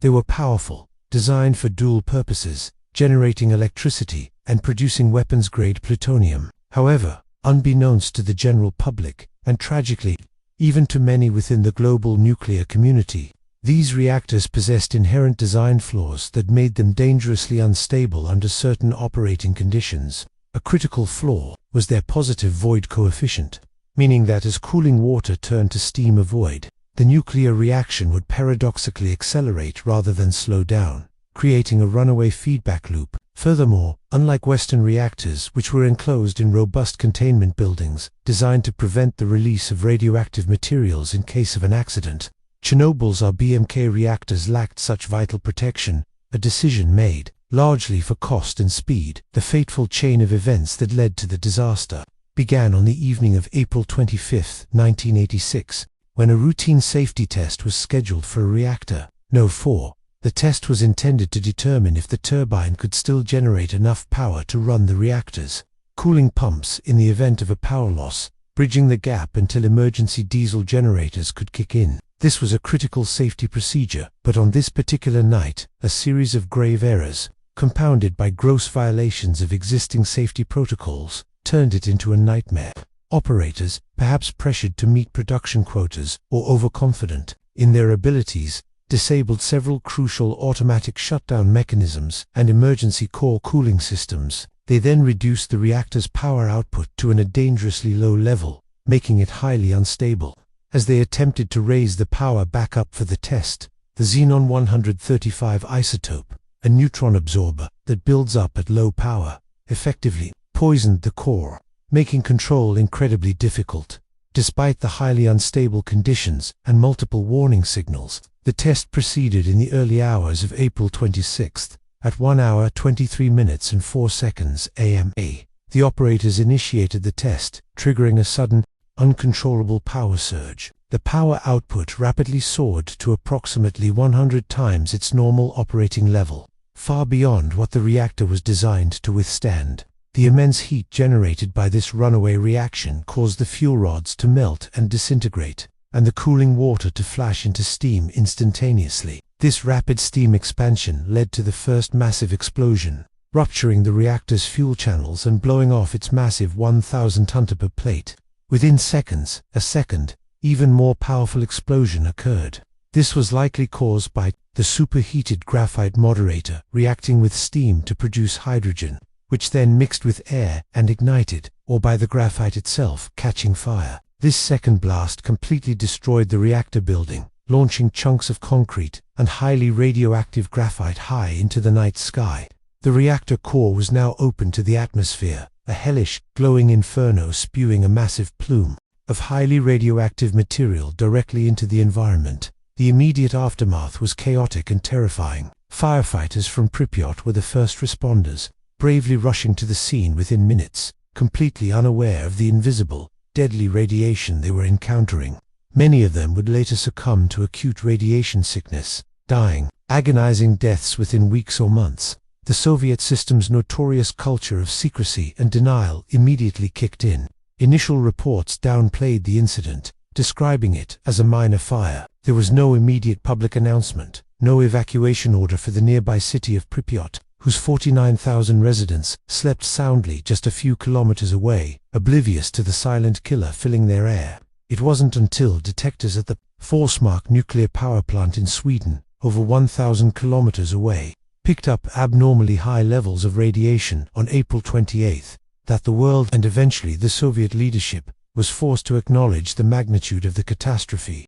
Only then, over 36 hours after the explosion, was Pripyat finally evacuated, its residents told they would return in 3 days, never to truly come home. The monumental task of containing the catastrophe fell to hundreds of thousands of individuals, who became known as the liquidators.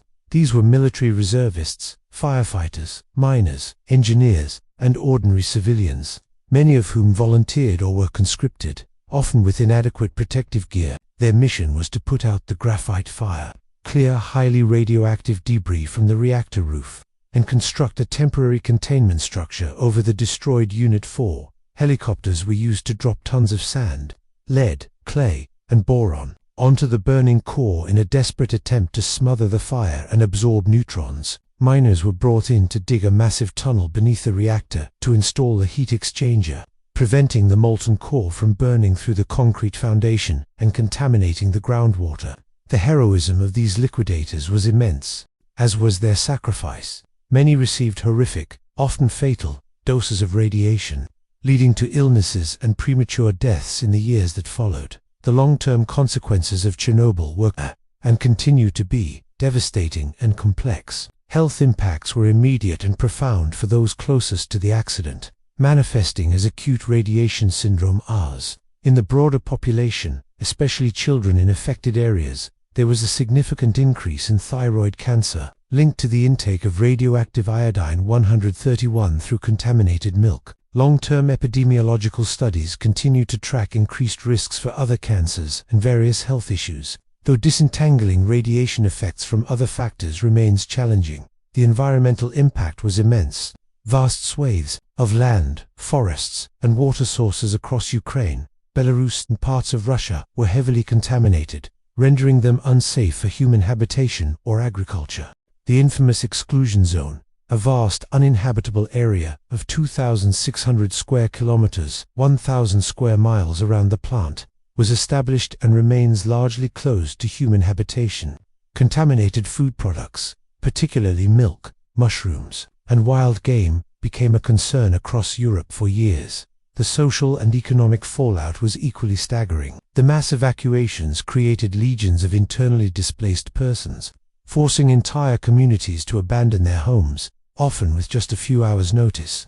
Pripyat, once a vibrant city built for Chernobyl workers, became a haunting ghost town. Its Ferris wheel, a grim monument to the lives abruptly interrupted. The economic burden on the Soviet Union, and later on Ukraine, Belarus and Russia, was enormous, diverting vast resources to cleanup, compensation, and ongoing health monitoring. Psychologically, the disaster left deep scars, fostering distrust in authority and a pervasive anxiety about invisible threats. Politically, Chernobyl was a watershed moment for the Soviet Union, shattering illusions of technological infallibility and contributing significantly to the policies of glasnost openness and perestroika restructuring under Mikhail Gorbachev, ultimately accelerating the collapse of the Soviet state by exposing its systemic flaws. Today, Chernobyl remains a site of immense scientific interest and ongoing remediation efforts. The original sarcophagus, hastily built in 1986, began to degrade, prompting the construction of a new colossal structure, the new Safe Confinement (NSC). This arch-shaped structure, completed in 2019, is the largest movable land-based structure ever built, designed to contain the remains of Reactor 4 for at least 100 years, preventing further leakage of radioactive materials and allowing for future decommissioning work. While the zone remains closed to permanent human habitation, a paradoxical effect has been observed. Wildlife, free from human interference, has thrived, leading to unique ecological studies within the contaminated landscape. Nuclear tourism, carefully managed, also offers a chilling glimpse into the abandoned city of Pripyat and the site of the disaster. The lessons learned from Chernobyl are enduring and profound. It emphasized the critical importance of a robust safety culture in nuclear power generation, pushing for international cooperation and more stringent safety standards worldwide. It highlighted the absolute necessity of transparency in disaster response, contrasting sharply with the Soviet Union's initial cover-up. Most chillingly, it demonstrated the long-term, pervasive, and silent nature of radioactive contamination, a threat that can linger for thousands of years. As this unsettling chapter of silent fallout concludes, we now turn our attention to another kind of distant, yet potentially catastrophic, threat.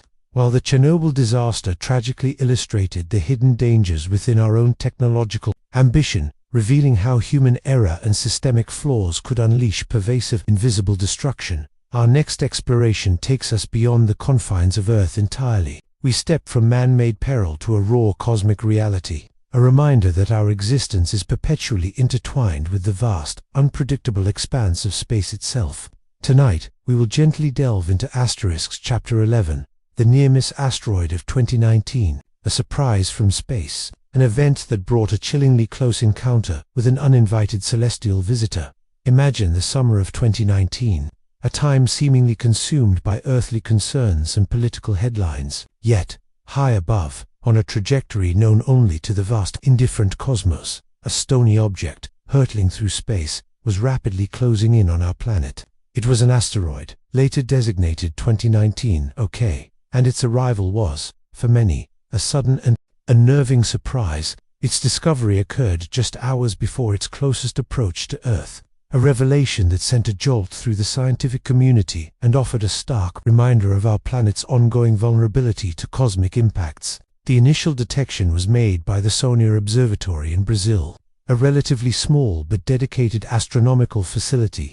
During routine sky surveys on July 24th, the sheer immediacy of the discovery mere hours before its closest pursuit, a significant challenge in planetary defense, identifying all potentially hazardous objects, especially those coming from directions that obscure their detection by ground-based telescopes. In this case, 2019 OK was approaching from the general direction of the Sun, making it incredibly difficult to spot against the glare of our star. Much like trying to see a bicyclist riding directly into the blinding headlights of an oncoming car, the characteristics of this unexpected visitor were compelling and, had its trajectory been slightly different, deeply concerning. Asteroid 2019 OK was estimated to be between 57 to 130 meters, approximately 187 to 427 feet in diameter. To put that into perspective, imagine a rock roughly the size of a football field, or even a large commercial building, traveling at an astonishing velocity. Its speed was a blistering 24.5 kilometers per second, which translates to a mind-boggling 55,000 miles per hour. At its closest point on July 25, 2019, it passed within approximately 70,000 kilometers, about 43,500 miles of Earth's surface. While this might sound like a vast distance in human terms, in the cosmic scale, it was an incredibly close shave. To truly appreciate its proximity, consider that the Moon is about 384,000 kilometers away, and many of our geostationary communication satellites orbit at roughly 35,786 kilometers. So, 2019 OK passed more than 5 times closer than the Moon, and only about twice the distance of our farthest satellites. This was not just a near miss, it was, by astronomical standards, a whisper away from impact. The what-if scenarios for an asteroid of this size are sobering. While 2019 OK was by no means an extinction-level event, a category reserved for much larger objects like the one believed to have wiped out the dinosaurs, its impact would have been devastating for any localized area it struck. To understand the potential, we can look at historical examples. The Tunguska event of 1908, for instance, is believed to have been caused by an asteroid or comet fragment, only about 50 meters (164 feet) across. It exploded in an airburst over Siberia, flattening an estimated 2,000 square kilometers (770 square miles) of forest, an area roughly equivalent to a major metropolitan city, leaving no crater. More recently, the Chelyabinsk meteor in 2013, a comparatively small object, just 20 meters (66 feet) in diameter, entered Earth's atmosphere over Russia. It disintegrated in a massive airburst, generating a shockwave that injured over 1,600 people, primarily from shattered windows, and caused widespread property damage. An asteroid like 2019 OK, at potentially 3 to 6 times the size of Chelyabinsk, would possess exponentially more kinetic energy. If it had struck a major city, it could have flattened it completely, creating a regional disaster zone with catastrophic loss of life. If it had hit a densely populated coastal area or shallow ocean, it could have triggered a powerful, localized tsunami, adding maritime devastation to the terrestrial impact. The energy release would have been immense, creating an event far more destructive than anything humanity has ever intentionally unleashed. The very fact that 2019 OK was detected so late highlights the ongoing challenges and critical importance of asteroid detection science. For decades, scientists have been working through programs like NASA's Planetary Defense Coordination Office and various international collaborations to identify, track, and characterize near-Earth objects, NEOs, asteroids, and comets, whose orbits bring them within 1.3 astronomical units of the Sun. Ground-based telescope surveys such as PanSTARRS in Hawaii and the Catalina Sky Survey in Arizona tirelessly scan the night sky for these elusive objects. Space-based telescopes, like NEOs, also play a vital role, especially in detecting objects that might be obscured by the Sun's glare or are too faint for ground observation. Despite these concerted efforts, there remains a discovery gap. Smaller objects coming from specific angles relative to the Sun, and those that are simply difficult to spot against the cosmic background. The 2019 OK event served as a stark, real-world example of this challenge, reminding us that while we've identified most of the truly enormous, civilization-ending asteroids, there are still many mid-sized objects that could cause regional devastation lurking undiscovered. The statistical likelihood of such an impact event, while low on any given day, is a certainty over geological timescales, making persistent detection efforts crucial. This brush with 2019 OK also underscored the burgeoning field of planetary defense strategies. Once an asteroid is detected and its trajectory is calculated, what can be done? Scientists and engineers are exploring various methods to protect our planet, moving from theoretical concepts to practical missions. The most crucial first step, of course, is detection and tracking, buying precious time. If an object is indeed on a collision course, the goal is not to destroy it, which could create multiple, smaller, hazardous fragments, but to deflect it, altering its trajectory just enough so it misses Earth. One leading concept is the kinetic impactor, where a spacecraft is intentionally crashed into the asteroid to nudge it off course. NASA's DART double asteroid redirection test mission in 2022 successfully demonstrated this capability by intentionally impacting the asteroid Dimorphos, proving that humanity has the technology to alter the path of a celestial body. Other concepts include the gravity tractor, where a spacecraft hovers near the asteroid, using its tiny gravitational pull over time to gently nudge the object off course. More extreme, last resort options involve nuclear explosions, but these are fraught with complications and are considered only for very large objects with extremely short warning times. The challenges for planetary defense remain immense: securing consistent funding, developing and maintaining technological readiness, and ensuring international political will to act collaboratively on a threat that respects no borders. The psychology of a near-miss asteroid event is also fascinating. For the general public, unaware of the complexities of astronomical detection, the sudden news of an asteroid passing so close, having been spotted only hours before, can trigger a mix of awe, fear, and even a sense of cosmic vulnerability. It pushes the idea of a cosmic lottery, that our existence is partly dependent on these random celestial dice rolls. For decades, asteroid impacts were largely confined to science fiction narratives. Events like 2019 OK, along with the very visible Chelyabinsk meteor, have shifted this from hypothetical storytelling to a tangible, real-world concern, albeit one with very low immediate probability. This awareness fundamentally changes our collective understanding of our place in the universe, emphasizing our fragility in the vastness of space. It's not just about distant stars and galaxies. It's about the very real possibility of a massive rock from our own solar system intersecting our orbital path. This realization transcends national borders and ideological divides, presenting a truly universal challenge to humanity. Ultimately, the near miss of asteroid 2019 serves as a powerful reminder of the ongoing cosmic dance between humanity and the celestial bodies that surround us. It underscores the critical importance of continued investment in planetary defense programs, robust international cooperation in space observation, and the tireless work of astronomers who silently stand guard, monitoring the skies. It's not just about asteroids. The broader threat spectrum includes long-period comets that offer even less warning time, and the ever-growing problem of man-made space debris, which poses its own risks to our satellites and space infrastructure. The universe, vast and beautiful as it is, holds unpredictable dangers, and our ability to foresee and, if necessary, deflect them, is a cornerstone of ensuring our long-term survival.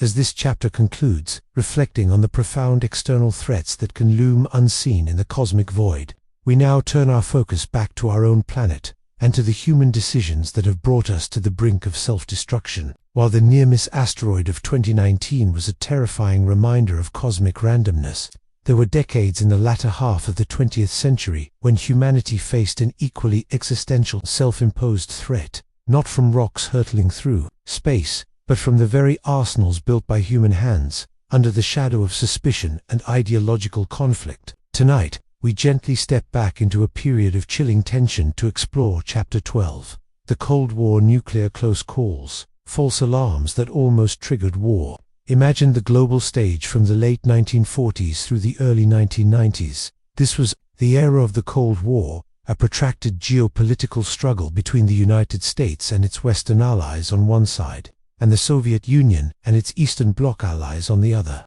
It was a conflict defined not by direct military confrontation between the superpowers, but by proxy wars, espionage, an intense arms race, and, most terrifyingly, the constant specter of nuclear annihilation.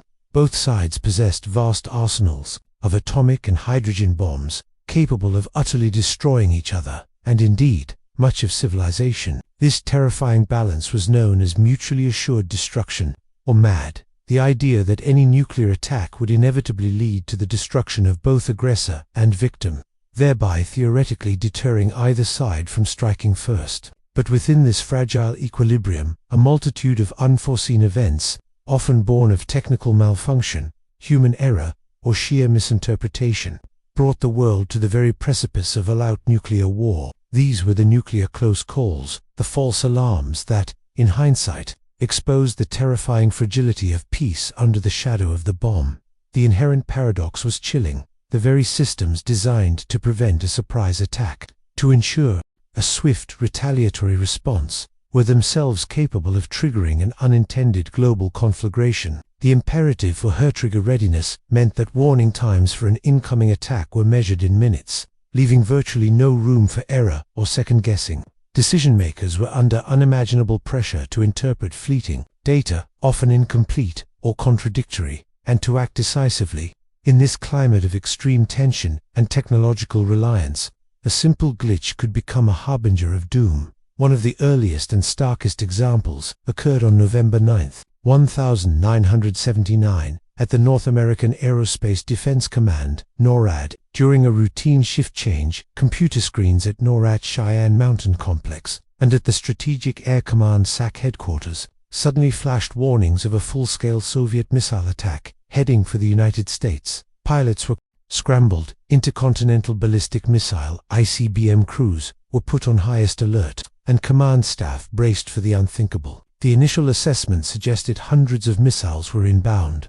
Panic could have easily ensued, prompting a retaliatory launch. However, within minutes, human verification protocols, including checking other radar systems and satellite data, began to cast doubt. It was soon discovered that a training tape simulating a massive Soviet attack had inadvertently been loaded into an operational computer system. The system interpreted the simulation as a real event, propagating the false alarm throughout the command and control network. This incident, while quickly resolved, vividly demonstrated how easily a technical glitch could cascade into a full-blown alert, pushing the world to the brink without any actual threat. The swift, yet deliberate, human reaction prevented a catastrophic miscalculation. The chilling reality of nuclear close calls became even more pronounced in the early 1980s, a particularly tense period of the Cold War. The Cuban Missile Crisis of 1962 remains the most famous instance of nuclear brinkmanship,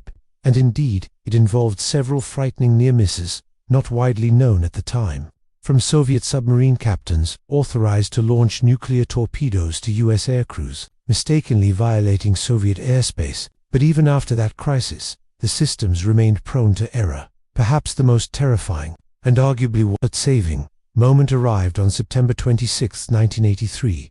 This incident centered on Stanislav Petrov, a lieutenant colonel in the Soviet Air Defense Forces, who was the duty officer at the Oko nuclear early warning system bunker outside Moscow. In the dead of night, the system, based on satellites designed to detect U.S. missile launches, suddenly reported that a single U.S. ICBM was heading towards the Soviet Union.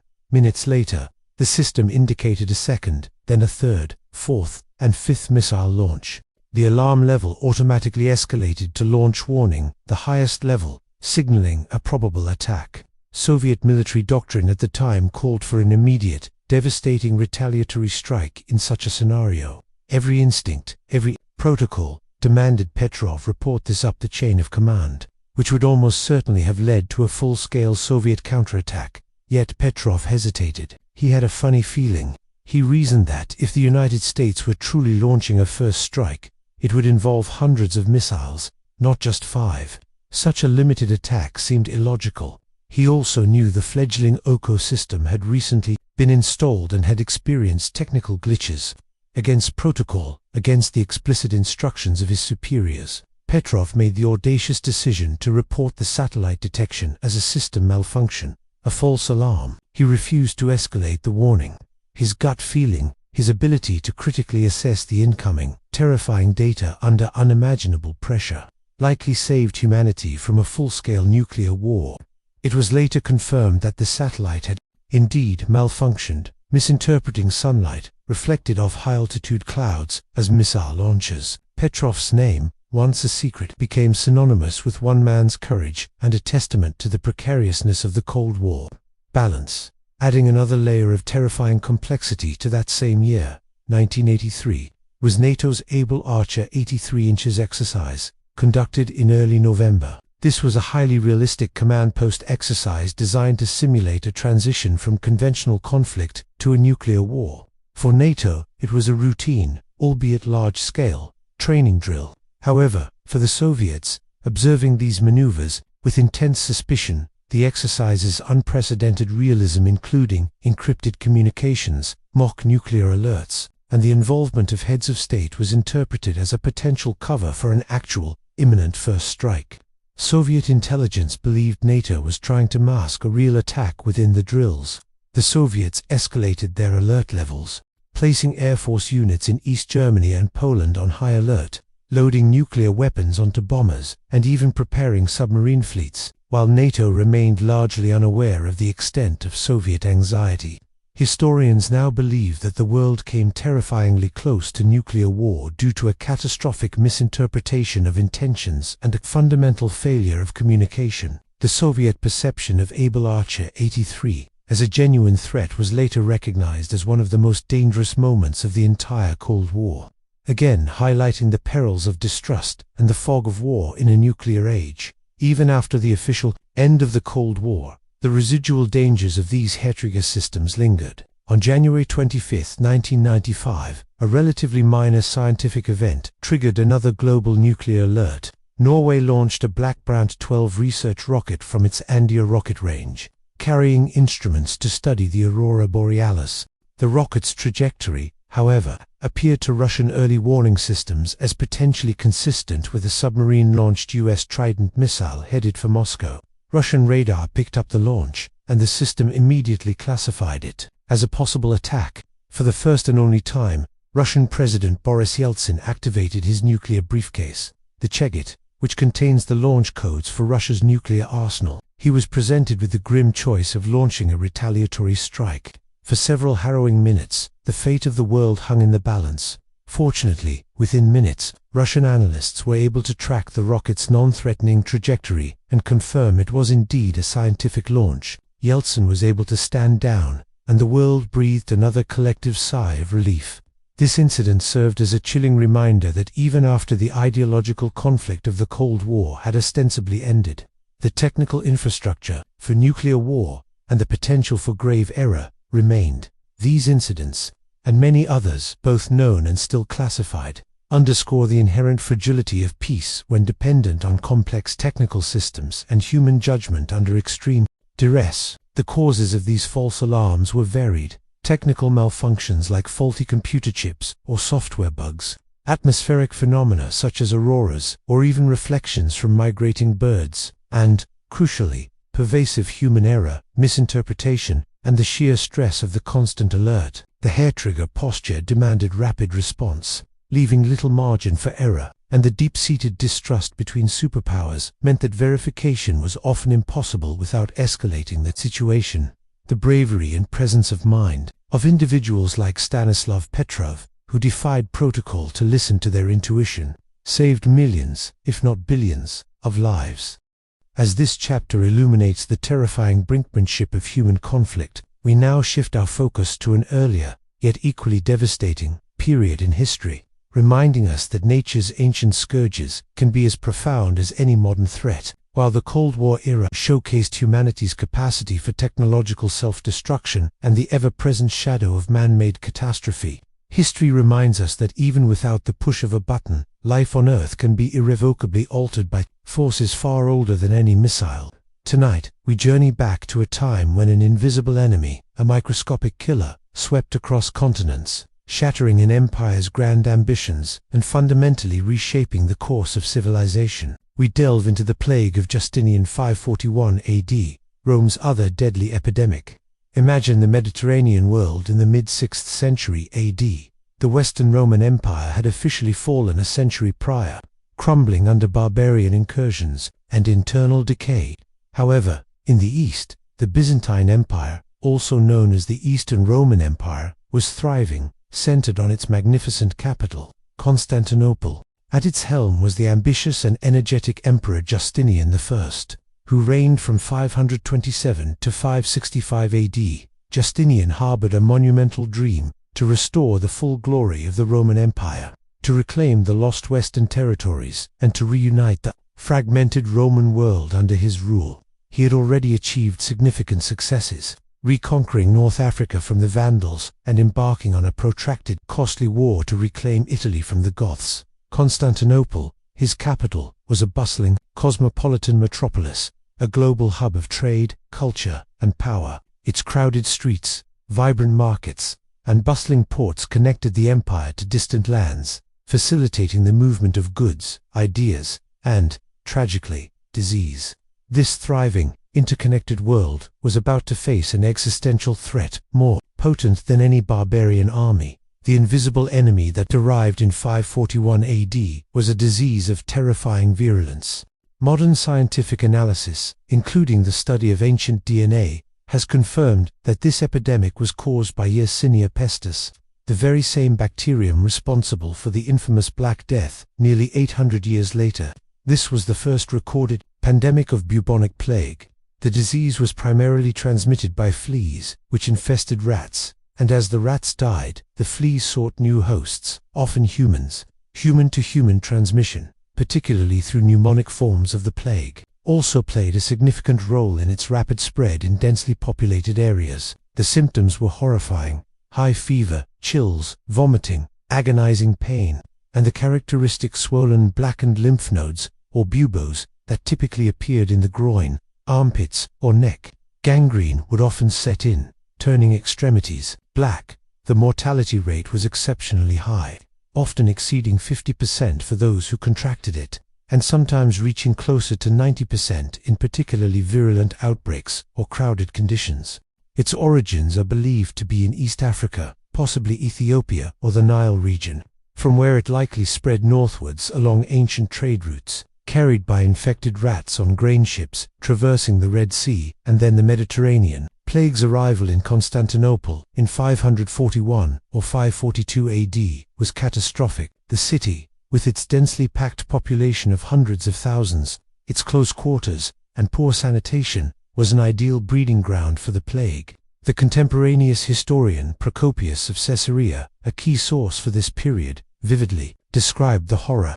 He wrote of healthy people suddenly collapsing and dying, of bodies piling up in the streets because there were not enough people to bury them. The dead were thrown into mass graves, loaded onto ships and dumped at sea, or even placed into the towers of the city's fortifications, filling them to the brim.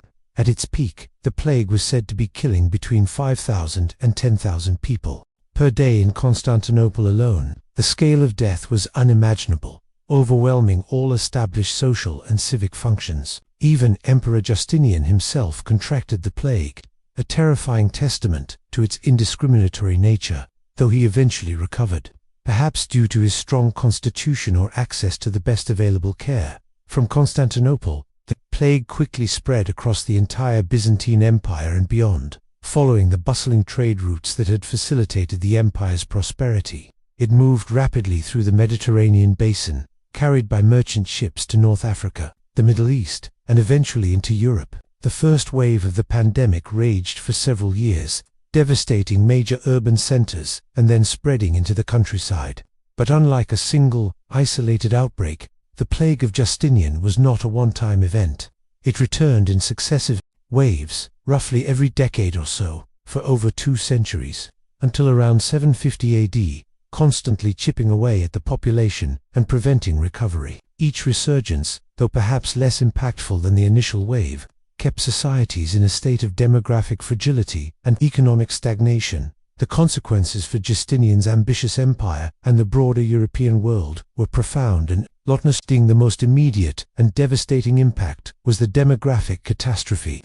Historians estimate that the first wave alone killed between 25 and 50 million people, representing a massive portion of the world's population at the time. Over the 2 centuries of its recurrent outbreaks, the cumulative death toll could have reached 50 to 100 million people worldwide, effectively cutting the global population by a significant margin. This unprecedented loss of life led to widespread economic devastation. Labor shortages became endemic as workers perished in fields, workshops, and shipyards.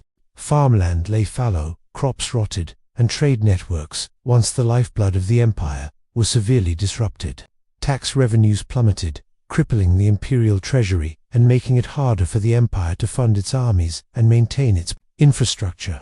Urban centers, once vibrant, experienced sharp declines as populations fled or succumbed to the disease, leaving behind ghost-like cities. The military impact was particularly acute for Justinian's grand designs. His ambitious reconquest efforts in Italy and North Africa, already draining imperial resources, were severely undermined. The plague decimated his armies, making it increasingly difficult to recruit new soldiers and sustain military campaigns. This demographic and economic weakening left the Byzantine Empire vulnerable to external threats. Newly formed or resurgent barbarian groups like the Lombards, Avars, and Slavs found it easier to raid and settle within the empire's diminished borders. Crucially, in the Middle East, the plague's devastation significantly weakened both the Byzantine Empire and its rival, the Sasanian Persian Empire, creating a power vacuum. This weakened state would later pave the way for the astonishingly rapid expansion of the Arab Muslim armies in the 7th century, fundamentally altering the geopolitical and religious landscape of the entire region. Beyond the immediate economic and military consequences, the plague had deep social and psychological effects. It bred immense fear, despair, and a profound sense of helplessness in the face of an incomprehensible and unstoppable killer. Social order often frayed as traditional hierarchies struggled to cope with the scale of death and disruption. People questioned existing beliefs, with many viewing the plague as divine punishment, leading to a surge in religious devotion, but also sometimes to moral dissolution. The massive loss of life, including artisans, scholars, and administrators, undoubtedly led to a significant loss of knowledge and cultural momentum in many affected areas, contributing to a period of intellectual stagnation in parts of Europe, sometimes referred to as the Dark Ages. While the Black Death of the 14th century is often more prominently featured in Western historical narratives, the plague of Justinian shares the same terrifying pathogen, Yersinia pestis, and was arguably just as, if not more, devastating for its time relative to the existing population. Its impact was protracted, stretching over 2 centuries.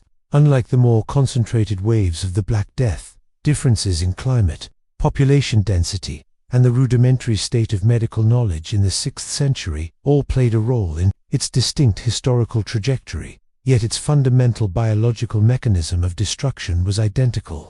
The Justinianic plague fundamentally reshaped the trajectory of the late antique world, preventing a true Roman revival and setting the stage for the rise of new powers. The lessons from the plague of Justinian, echoing across the centuries, remain profoundly relevant. It serves as a stark reminder of the enduring threat of infectious disease to human civilization, regardless of our technological advancements.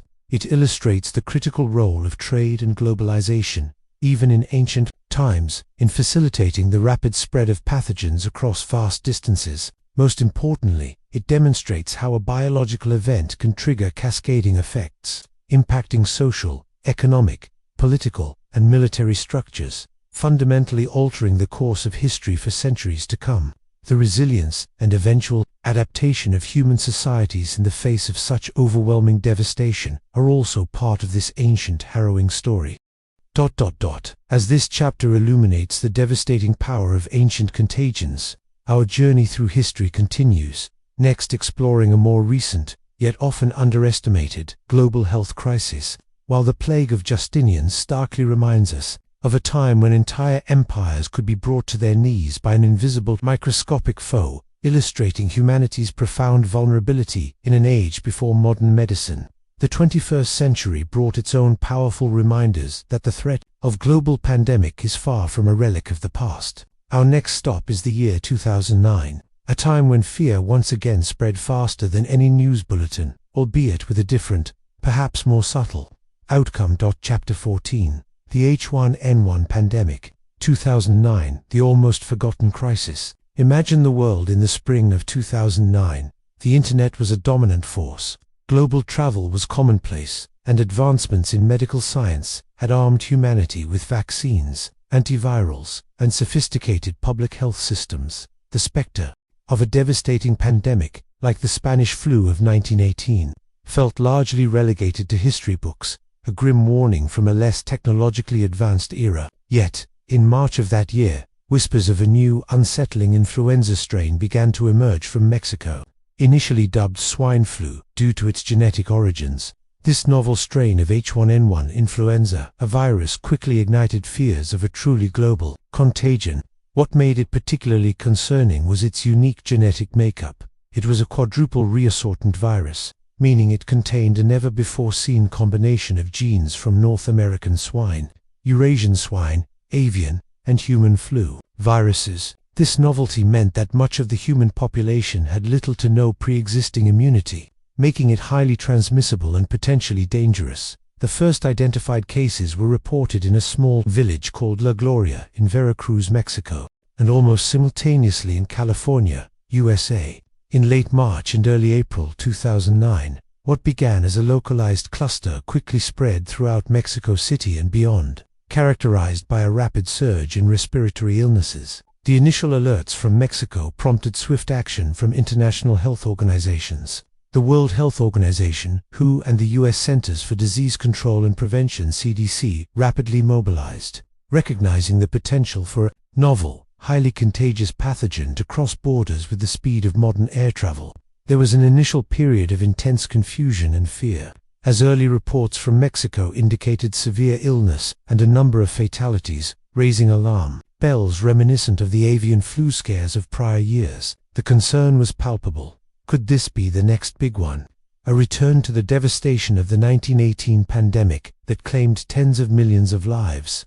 The virus wasted no time demonstrating its remarkable transmissibility. Within weeks, cases were confirmed in the United States, Canada, Europe, and Asia. On April 27, 2009, the WHO raised its pandemic alert level to Phase 4, signifying significant increase in risk of a pandemic. By April 29, it was Phase 5, indicating widespread human infection. Finally, on June 11, 2009, the WHO officially declared the H1N1 outbreak a global pandemic, Phase 6, marking the first time in over 40 years since the 1968 Hong Kong flu that such a declaration had been made. This wasn't merely a geographical spread, it was a testament to the fact that the virus had achieved sustained human-to-human transmission across multiple continents, largely unchecked by existing human immunity. The declaration itself, while based on established criteria, caused some debate regarding its timing and potential to incite panic, but it undeniably solidified H1N1's place as the first pandemic of the 21st century. Yet, despite its official pandemic status and global reach, the H1N1 crisis of 2009 is often referred to as the almost forgotten crisis. Why did it recede so quickly from collective memory, especially when compared to its historical predecessors, or even more recent pandemics? Several factors contributed to this perception. Crucially, the relatively lower mortality rate played a significant role. While millions were infected globally, the case fatality rate, the proportion of confirmed cases that resulted in death, was much lower than initial fears had suggested, and dramatically lower than the 1918 Spanish flu. While any death is tragic, the public health outcome was not the catastrophic collapse that had been feared. Furthermore, the rapid and unprecedented development and deployment of a vaccine was a monumental scientific achievement, though not without its challenges and controversies regarding initial delays and production capacity. The availability of a targeted vaccine within months of the pandemic's declaration offered a crucial layer of protection. This was coupled with a robust and largely effective global public health response from organizations like WHO and national health agencies, demonstrating improved surveillance, rapid information sharing, and coordinated efforts compared to prior centuries. The constant churn of the news cycle, the emergence of other global crises, and perhaps a degree of media fatigue also meant that the H1N1 narrative, lacking the truly apocalyptic edge, eventually faded from headline prominence. Finally, the shadow cast by the COVID-19 pandemic over a decade later inevitably reframed H1N1 in retrospect as a milder event. Even though it was a serious challenge in its own right, the global response to H1N1 involved a multifaceted approach. Public health measures included enhanced global surveillance systems to track the virus's spread and mutations, rapid diagnostic testing capabilities, and extensive public information campaigns on hand hygiene, cough etiquette, and symptoms. Governments issued travel advisories, though widespread travel bans, unlike in later pandemics, were generally avoided due to concerns about economic disruption and limited effectiveness. Antiviral drugs, primarily Tamiflu and Relenza, played a role, particularly for severe cases in vulnerable populations, leading to significant stockpiling efforts by many nations. However, it was the vaccine rollout that truly defined the pandemic response. The race to develop and produce a novel H1N1 vaccine was swift, but it faced challenges of production capacity, equitable global distribution, and, in some regions, public acceptance and vaccine hesitancy. Healthcare systems around the world experienced significant strain, particularly during peak waves of infection, though they largely managed to cope without collapsing, a testament to decades of preparedness planning. The economic impact was, thankfully, mild and localized, with some disruptions to tourism, especially in Mexico, and minor trade impacts, but no widespread financial collapse. Statistically, the H1N1 pandemic was far more widespread than many initially perceived. While initial reported case numbers were in the hundreds of thousands, modeling later estimated that between 700 million and 1.4 billion people were infected globally, a staggering figure, representing up to 20% of the world's population. At the time, the vast majority of these cases were mild or went undiagnosed. The estimated global death toll, initially reported lower, was later revised upwards by more comprehensive modeling studies, placing it between 150,000 and 575,000 people. This was a significant number, comparable to a severe seasonal flu year, but far less than the tens of millions seen in the 1918 pandemic. An unusual demographic pattern emerged. Unlike typical seasonal flu, which disproportionately affects the elderly, H1N1 2009 disproportionately affected younger people and children, with the elderly showing some pre-existing immunity likely from exposure to older H1N1 strains decades prior. Pregnant women were also identified as being at a significantly higher risk of severe illness and death. The H1N1 pandemic of 2009, despite its forgotten status, served as an invaluable lesson. In global pandemic preparedness, it demonstrated both the strengths and weaknesses of the existing international health framework. It showcased the incredible speed of scientific response in identifying a novel pathogen and developing a vaccine, highlighting the power of modern molecular biology. However, it also exposed weaknesses in global vaccine production capacity, the complexities of equitable distribution, and the challenges of effective public communication. Balancing alarm with reassurance in an interconnected world, it forced nations to confront the fragility of their medical supply chains and the ethical considerations surrounding vaccine allocation during a crisis. The experience underscored the critical importance of continuous global surveillance for zoonotic diseases, recognizing that the next pandemic could emerge from anywhere, at any time. Ultimately, H1N1 didn't bring society to its knees, but it was a serious, global test of our public health systems and international cooperation. In many ways, it served as a dress rehearsal for the more severe COVID-19 pandemic that would follow a decade later. Many of the policies, communication strategies, and global coordination mechanisms deployed during COVID-19 had their roots in the lessons learned and systems established or refined during the 2009 H1N1 response. It reaffirmed that pandemics are not merely grim chapters from history books, but a persistent and evolving threat, requiring constant vigilance and preparedness from a globally interconnected humanity. As this chapter closes on a global health scare, illustrating how biological crises can subtly ripple through the modern world. We now turn our focus to a different kind of widespread tremor, one that shakes not our health, but the very foundations of our global economy. As this final chapter closes on a pivotal moment of economic resilience, our journey through history reaches its conclusion.